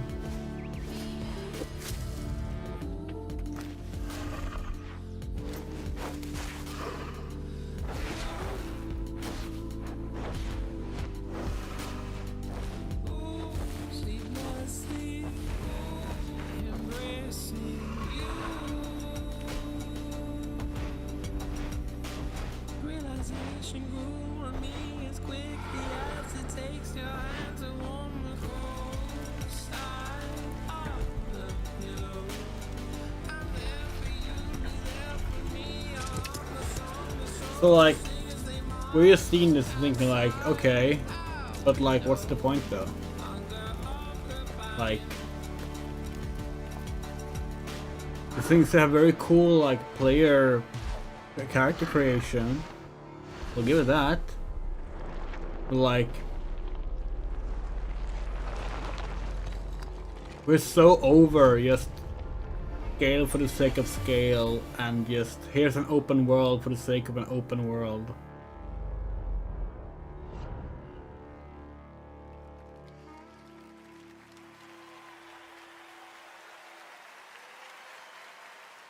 Remember, that comes from an independent team. Absolutely incredible. I've been waiting for years to show that to you. And again, created by the team at Hello Games. So very, very exciting. And I'm excited to see games like that show kind of the next decade of where games are going to, and hopefully TGA too. All right, now join me in welcoming to the stage actor Simu Liu. I miss this fucking show. I miss it. Jesus fuck. I'm streaming for 3 hours. What's up, everybody? How y'all doing tonight? My God, there's so many of you. You guys all look so beautiful. All right, first off, I want to address the elephant in the room. My foot's fine, you guys. I did tear my Achilles. I wasn't riding a dragon. I was playing pickup basketball in Miami. I wish there were a better story to this, you guys, but the story is this. You know, as you age, as you get older, you know, particularly as you cross the 30 threshold, your body starts to break down, all right? Things start happening, unless you're Anthony Mackie, for whom I think the laws of aging don't apply. Guys, just, if you're not Anthony Mackie, learn to appreciate the importance of stretching, all right? It's very important. Just keeping it real at the Game Awards, all right? Now, I'm here to share something that I'm really, really excited about. I recently got a chance to team up with Frost Giant on their new real-time strategy game, Stormgate. Now, RTS is a genre that I was absolutely obsessed with as a kid. I loved building armies and obliterating my enemies in Age of Empires, Command & Conquer, and of course, my absolute all-time favorite game, StarCraft. Yes, so happy you guys cheered for that. Now, if you've been destroyed by carriers and void rays on BNet at any point over the past 10 years, that was definitely your boy. And that's why I am so excited for Stormgate. Look, it's a noob strat, I understand, all right? But I loved it. Look, that's why I love Stormgate. It was made by a team of ex-StarCraft developers who are just as obsessed with RTS as I am. And in addition to competitive and co-op modes in the game, it's got an ongoing campaign that was written by Frost Giant with a little help from the legendary Chris Metzen. And so, yes, I brought a little bit of gameplay for y'all, and the first reveal of a pretty badass new character who I may or may not have gotten to voice. Let's have a look.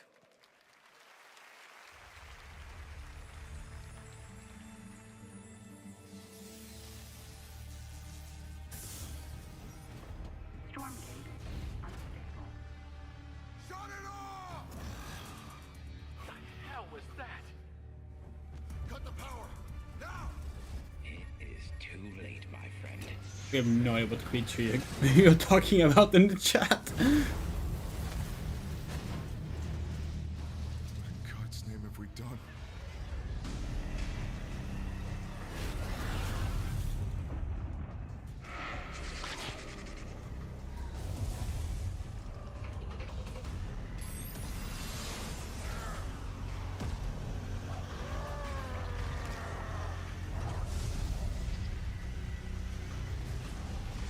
Been a while since we played on RTS.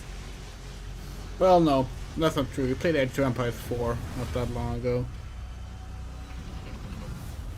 Miasmata creature is like a weird panther. Okay. You've probably seen it and just not. Just don't remember it.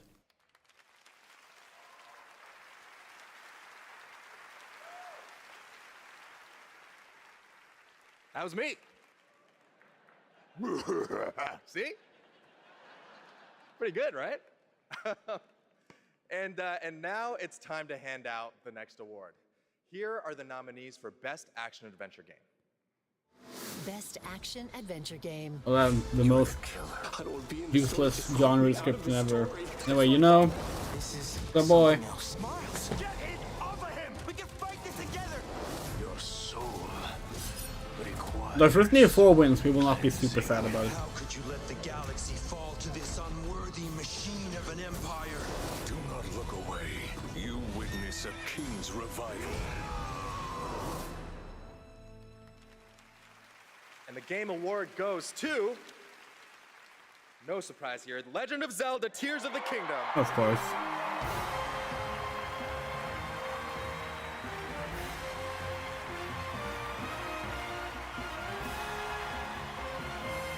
Like, it's probably winning the big game of the year award as well. You know, we can't say anything, we haven't played it, so.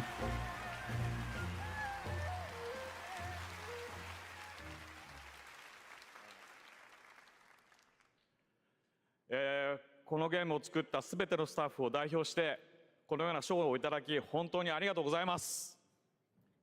so glad to be able to be here to accept this award on behalf of everyone who worked together to create this game. I think I'm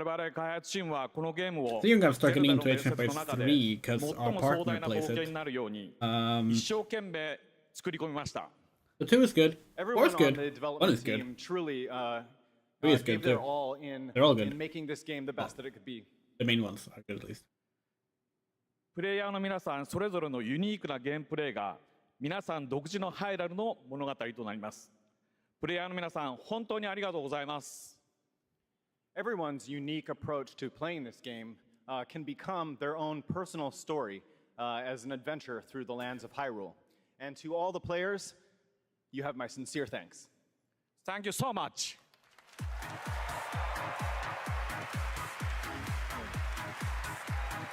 Yeah, well, we hated Breath of the Wild, so.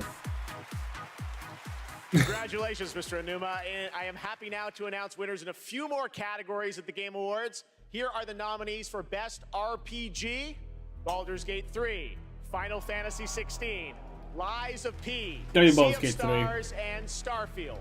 And the Game Award goes to Baldur's Gate 3. No surprise there. And that wasn't given the stage award? Sim strategy game. Advance Wars 1 and 2 Reboot Camp, City Skylines 2, Company of Heroes 3, Fire Emblem Engage, and Pikmin 4.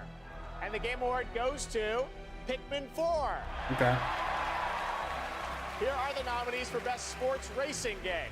EA Sports FC 24, F1 23, Forza Motorsport, Hot Wheels Unleashed 2 Turbocharged, and the Crew Motorfest.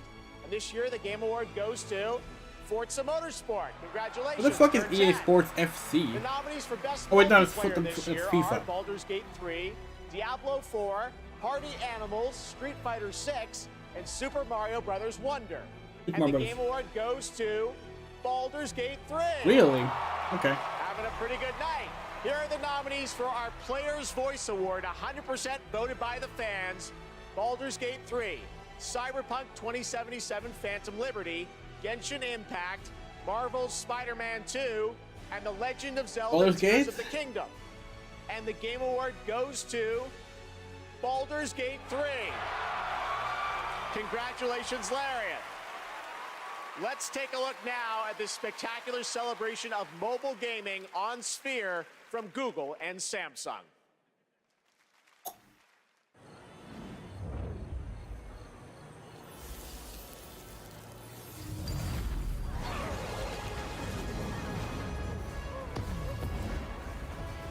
In true mobile game fashion, they don't show real gameplay.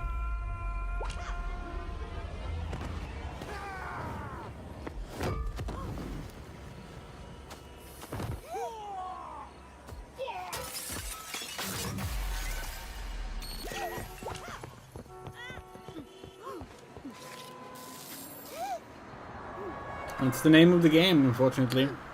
Marvel realized that they could do that because, you know, Disney do it. And now all the official stuff is called that. Same thing with like the latest Spider-Man cartoon, not the upcoming one. The last one was also Marvel Spider-Man. Because, yeah. And the upcoming Wolverine game is Marvel Wolverine. Avengers was Marvel's Avengers. Blade is Marvel's Blade. It's frustrating as hell, but yeah. Hey, Bridget!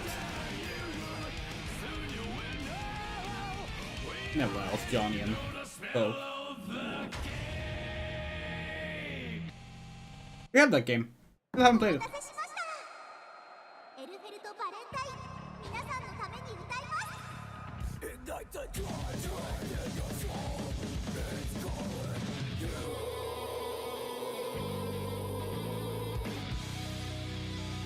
Wasn't this announced earlier? Just here.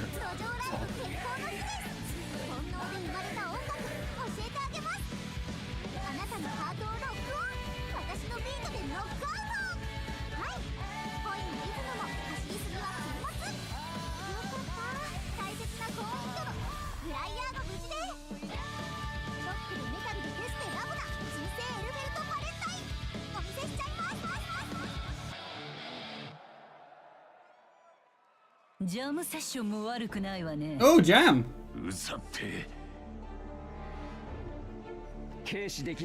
Jam, I know. Maybe it's already in the game. We don't know who's in the game, we haven't played it yet. It was a Jam.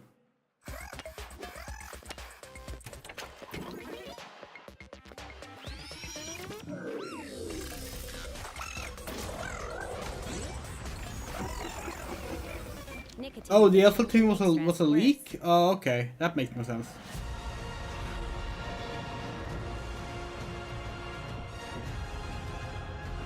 Oh, is this Avatar again? Oh.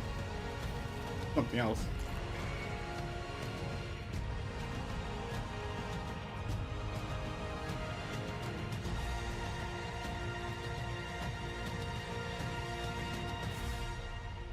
Oh, it's Ark. The remake of Ark.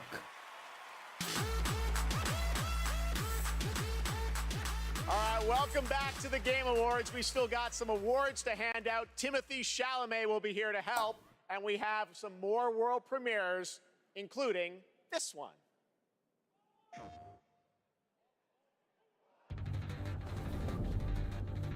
Oh, Final Fantasy 16 then? Someone's come to my attention. Yeah, okay. It's the DLC trailer. Some sort of crystal. Enlightened souls forged great and terrible weapons called the iconoclasts, from which icons derive their name. It's so fucking annoying. They were like, oh, we're not planning to do any DLC. And then now, like 6 months later, they have a big, massive cinematic trailer showing DLC they clearly were always planning on doing.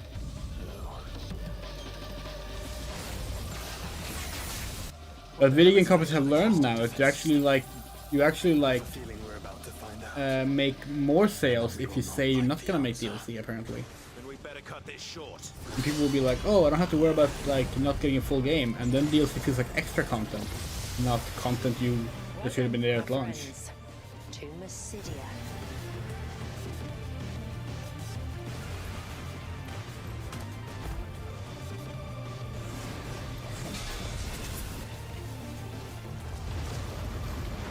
Also, they really put a woman of color into the game now, which of course is obviously because like during the development they got hit so hard with like the comments about both the lack of women, but also like the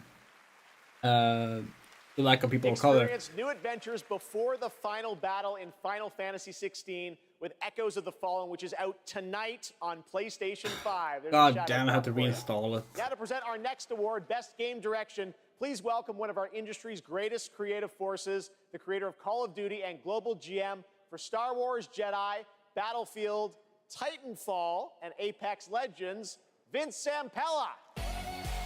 Yeah, like The Witcher 3.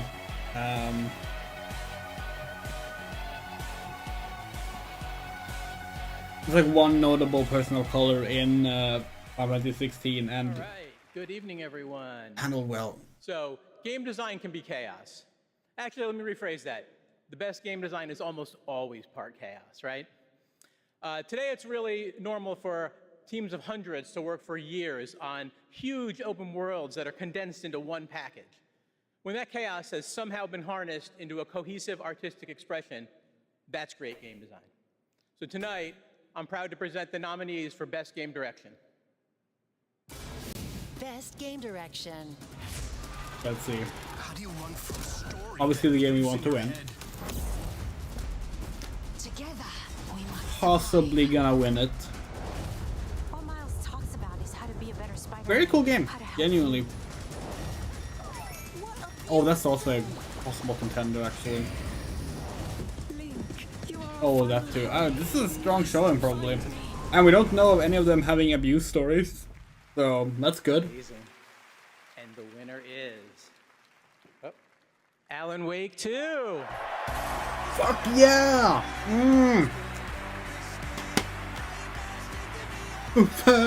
And though I'm wide awake, and though I'm wide awake.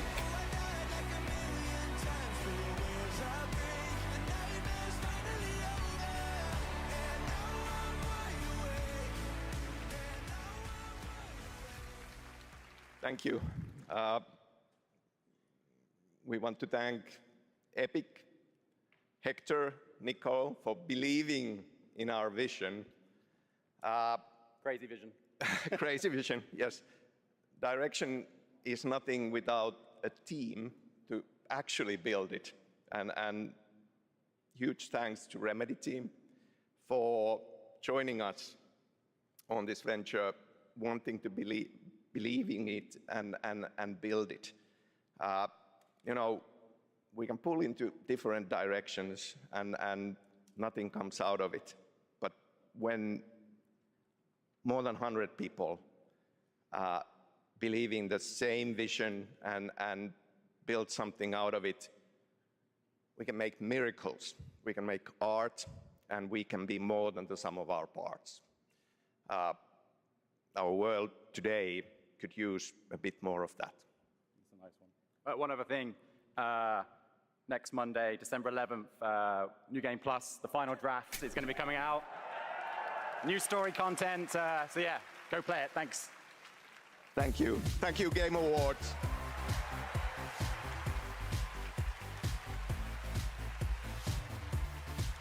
That's how they announced that, huh? No, I'm not sure we're home on Monday. Gustav Tillery, the creator Might not be able to play it director till Tuesday. of the finals. What's this?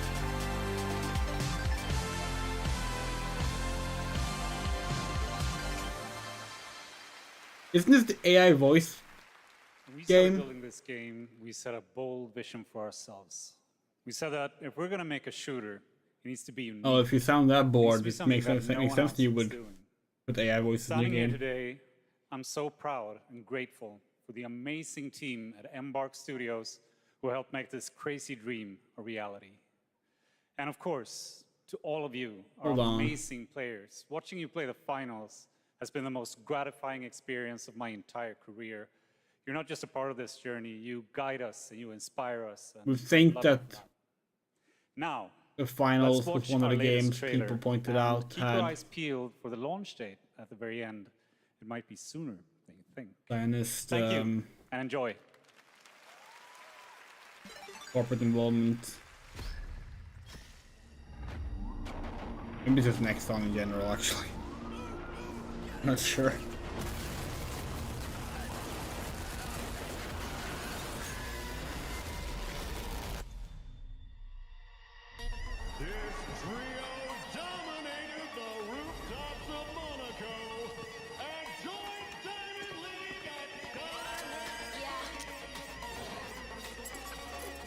Gonna do a quick search on it. See.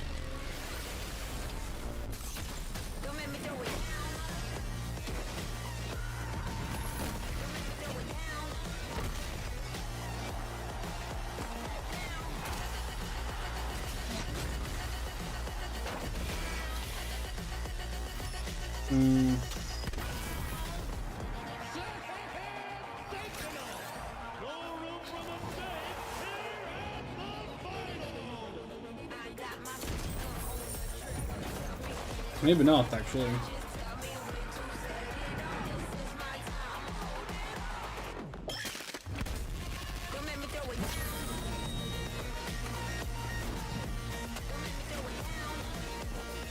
Oh well, there's no harming having the Palestinian flag up more. And the AI voice shit sucks regardless.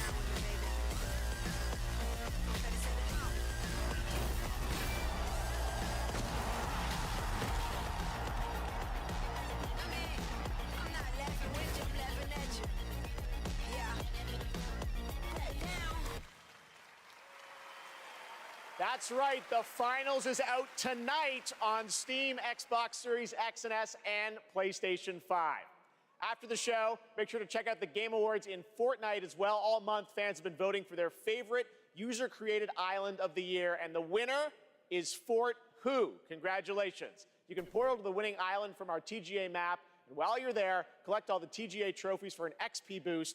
We want to help you unlock those Peter Griffin skins. The island code is below. Still to come, the presentation of Game of the Year featuring our orchestral salute to the nominees.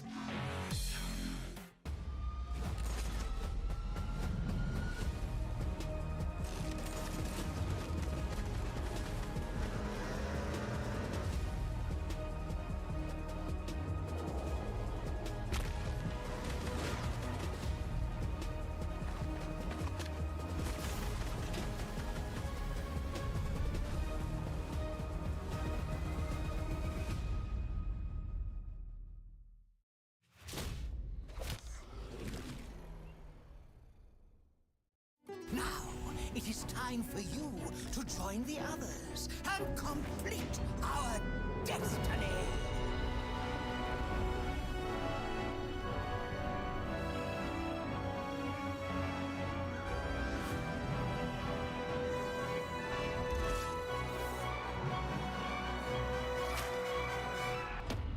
Just Wait till you see Baldur's Gate. You'll never want to leave.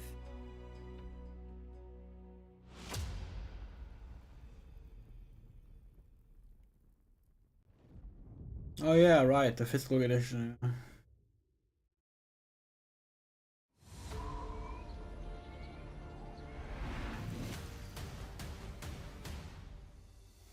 This.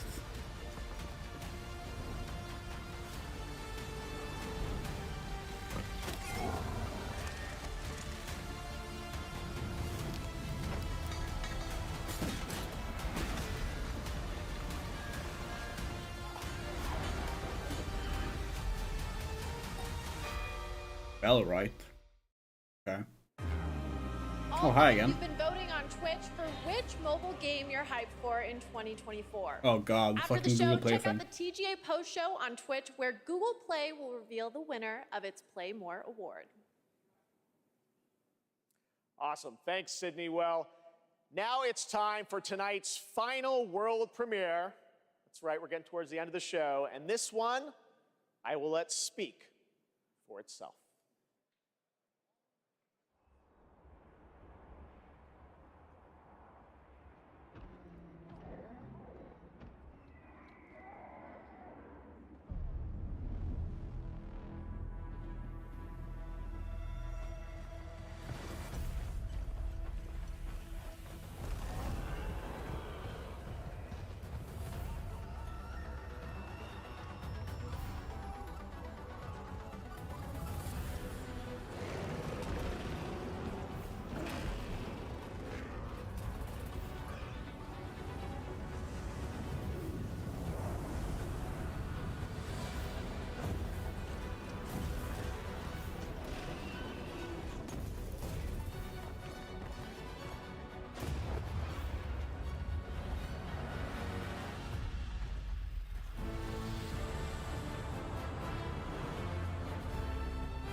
God, is it Monster Hunter? Were we so wrong? It looks like Monster Hunter World. We don't like Monster Hunter World.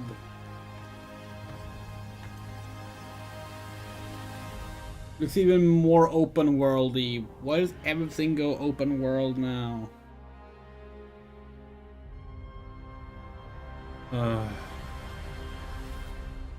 Wait, no, that wasn't it. That wasn't it.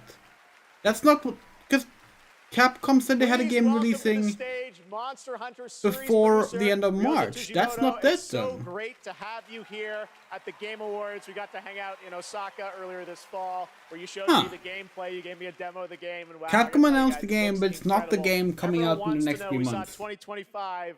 When do we get to play this? はい、ようやく、発表することができました。モンスターハンターの新作です。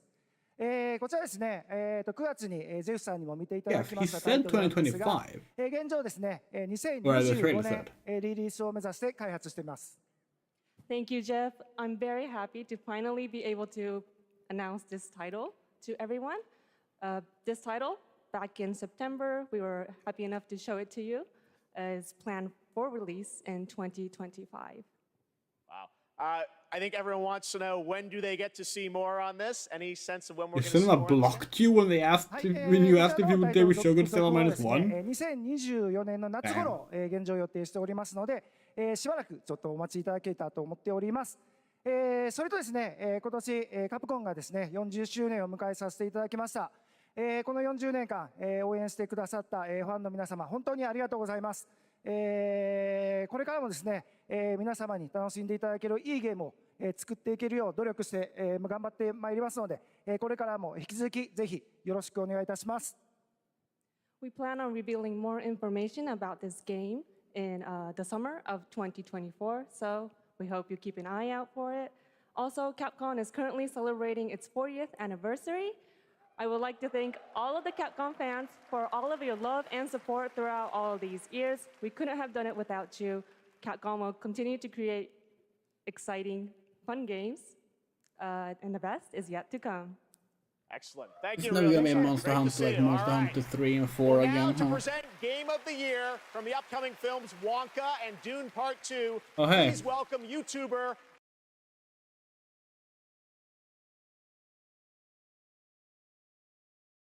Yeah, so this motherfucker.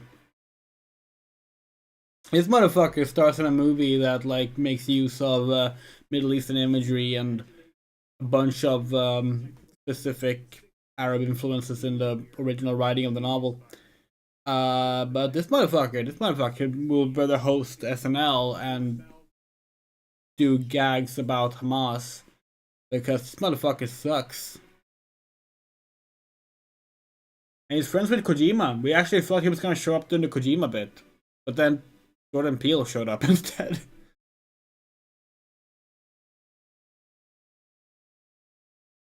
That's all he had to say. Fine, you can hear the music.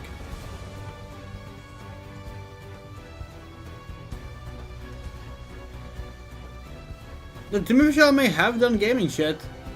Jeff even joked about it. We muted him before he did it. He literally got started as fucking a guy on YouTube modding Xbox 360 controllers. But like, guy can go fuck himself. And so can Adam Driver, by the way.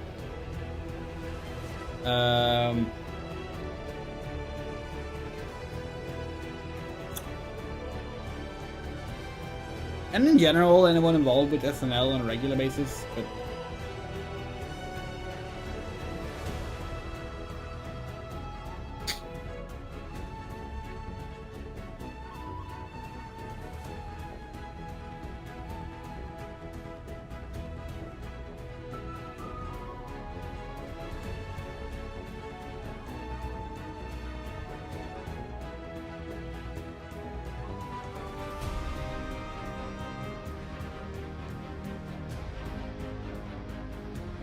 Resident Evil 4 has not won a single award of all the various nominations it got, huh?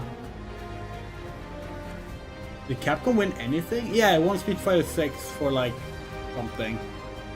The best fighting game? Yeah, must have been. It's somewhere over there. We threw it, punched it.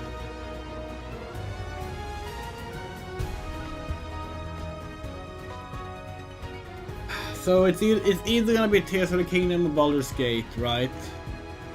Those are the two that have a chance of winning this. We would love for it to be Alan Wake 2, but it's not gonna beat those. In fact, Tears of the Kingdom already beat it in action adventure, so by logic, by any stretch of logic, it should not win. But yeah.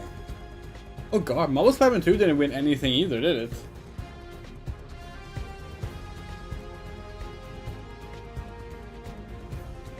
That's fucking ridiculous. Like, that game is so huge. Was so huge on the release, you know? And was really good. Well, we haven't actually played it, but we watched it being played through and we were really impressed by it.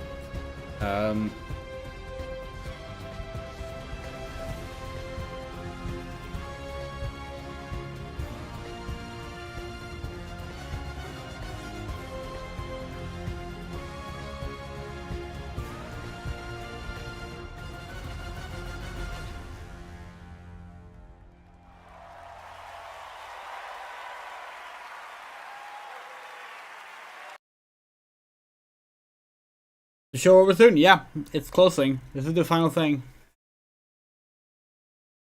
It's about 3 times longer than it has to be because of all the ads. This is why we don't watch it normally.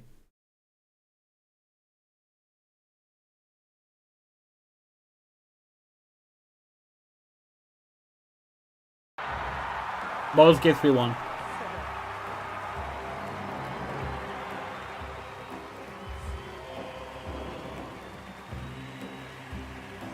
So that's what that big shiny armor was.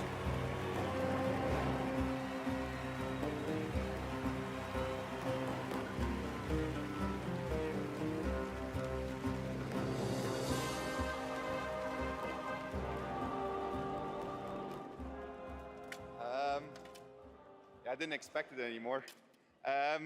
Thank you so much. A game like Baldur's Gate 3 isn't possible if you don't have an incredible team working on it. And the team at Larian spent their hearts and souls for 6 years on this game in sometimes very difficult circumstances. This was our COVID game. Along the way, we lost quite a few people also, so we want to dedicate this to all the people we lost, and especially to Jim, our lead cinematic artist, who passed away in the last month. I want to thank over 2,000 people, so sit back and relax. But I also want to thank everybody that supported us throughout this entire effort. Our families, our friends, our partners, you were the best, and without you, we couldn't have done it. Thank you very much. Thank you.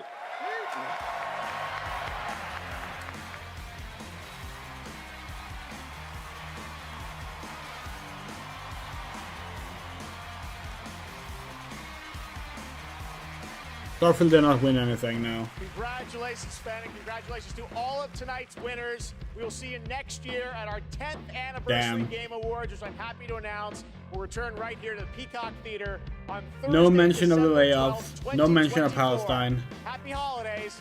Good night. Fuck off, Jeff. You watched the Lucas. Yeah, well, thank you. Thank you. We do appreciate it a lot. So, yeah. That's a fucking depressing outcome, huh?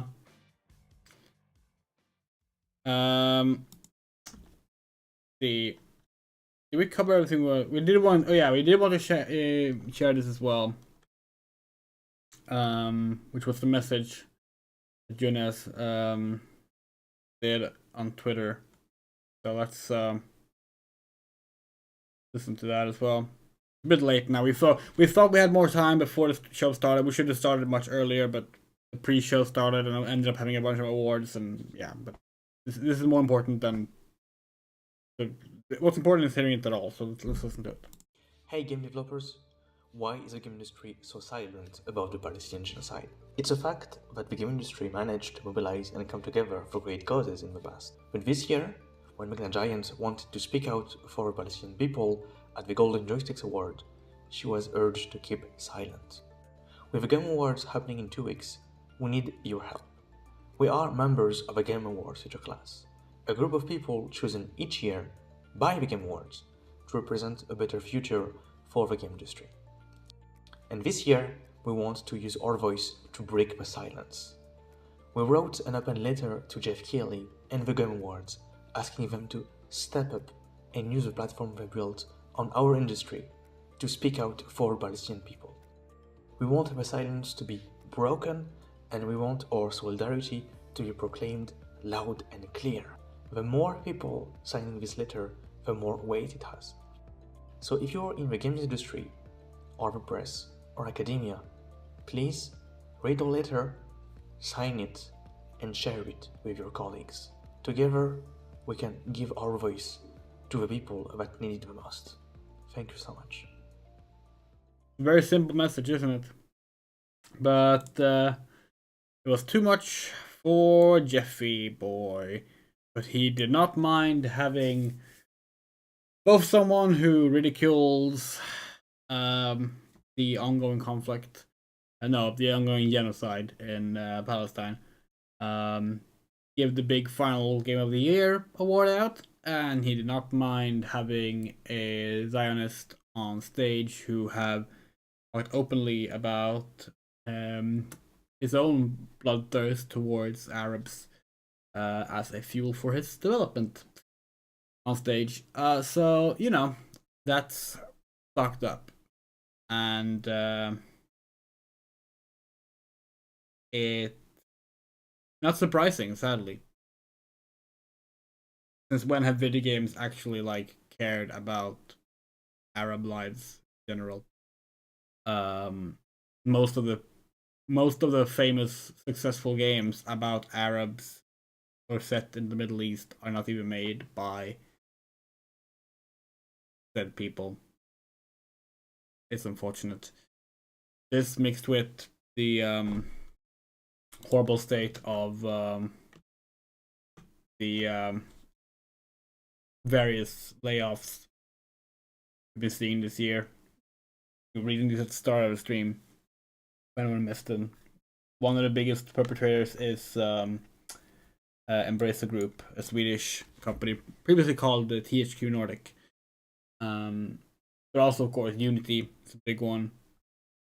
Another really big one. Niantic. They were featured plenty on the Game Awards. Of course they were. Another really big one. Unity. Or Cybertech 2 even. The Paradox, of course. Don't know if they actually showed anything off at the Game Awards. Electronic Arts had 775 laid off in a restructuring. And here's 200 more just the month before. Unity kicked it off with 300. Well, okay, Wizard of the Coast actually kicked it off, but yeah. There was another one that was really big. Here's some. Yeah, Epic Games, 830. And who knows how many say got fired at the Creative Assembly. It's absolutely messed up.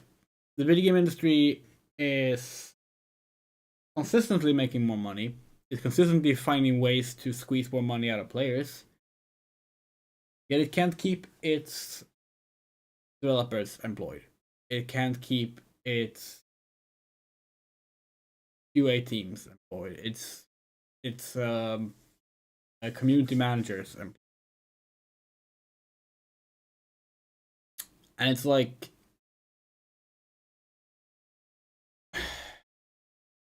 it's completely inexcusable. Bungie, 100 there. I hit right as after they had announced their reboot of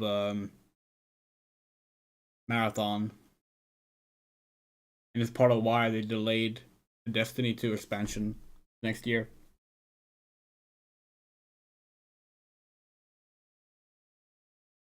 Thousand people. We already covered that earlier, but like, yeah. Unity in the hundreds again. There's no getting around it. Like the video game industry is cannibalizing itself, and it's absolutely devastating. Yes, Bungie is rebooting Marathon as a multiplayer extraction shooter, apparently. So you know. Yeah, they also lost the stock to get from Bungie or something. Yeah, something like that. Yeah, it's completely fucked up. And sadly, there's like it's no good. Like, there's no good easy way to solve it without actually like having the executives in charge of things, you know, actually be willing to take a major loss. Why is the camera above the chat? Hold on, that's a big mistake.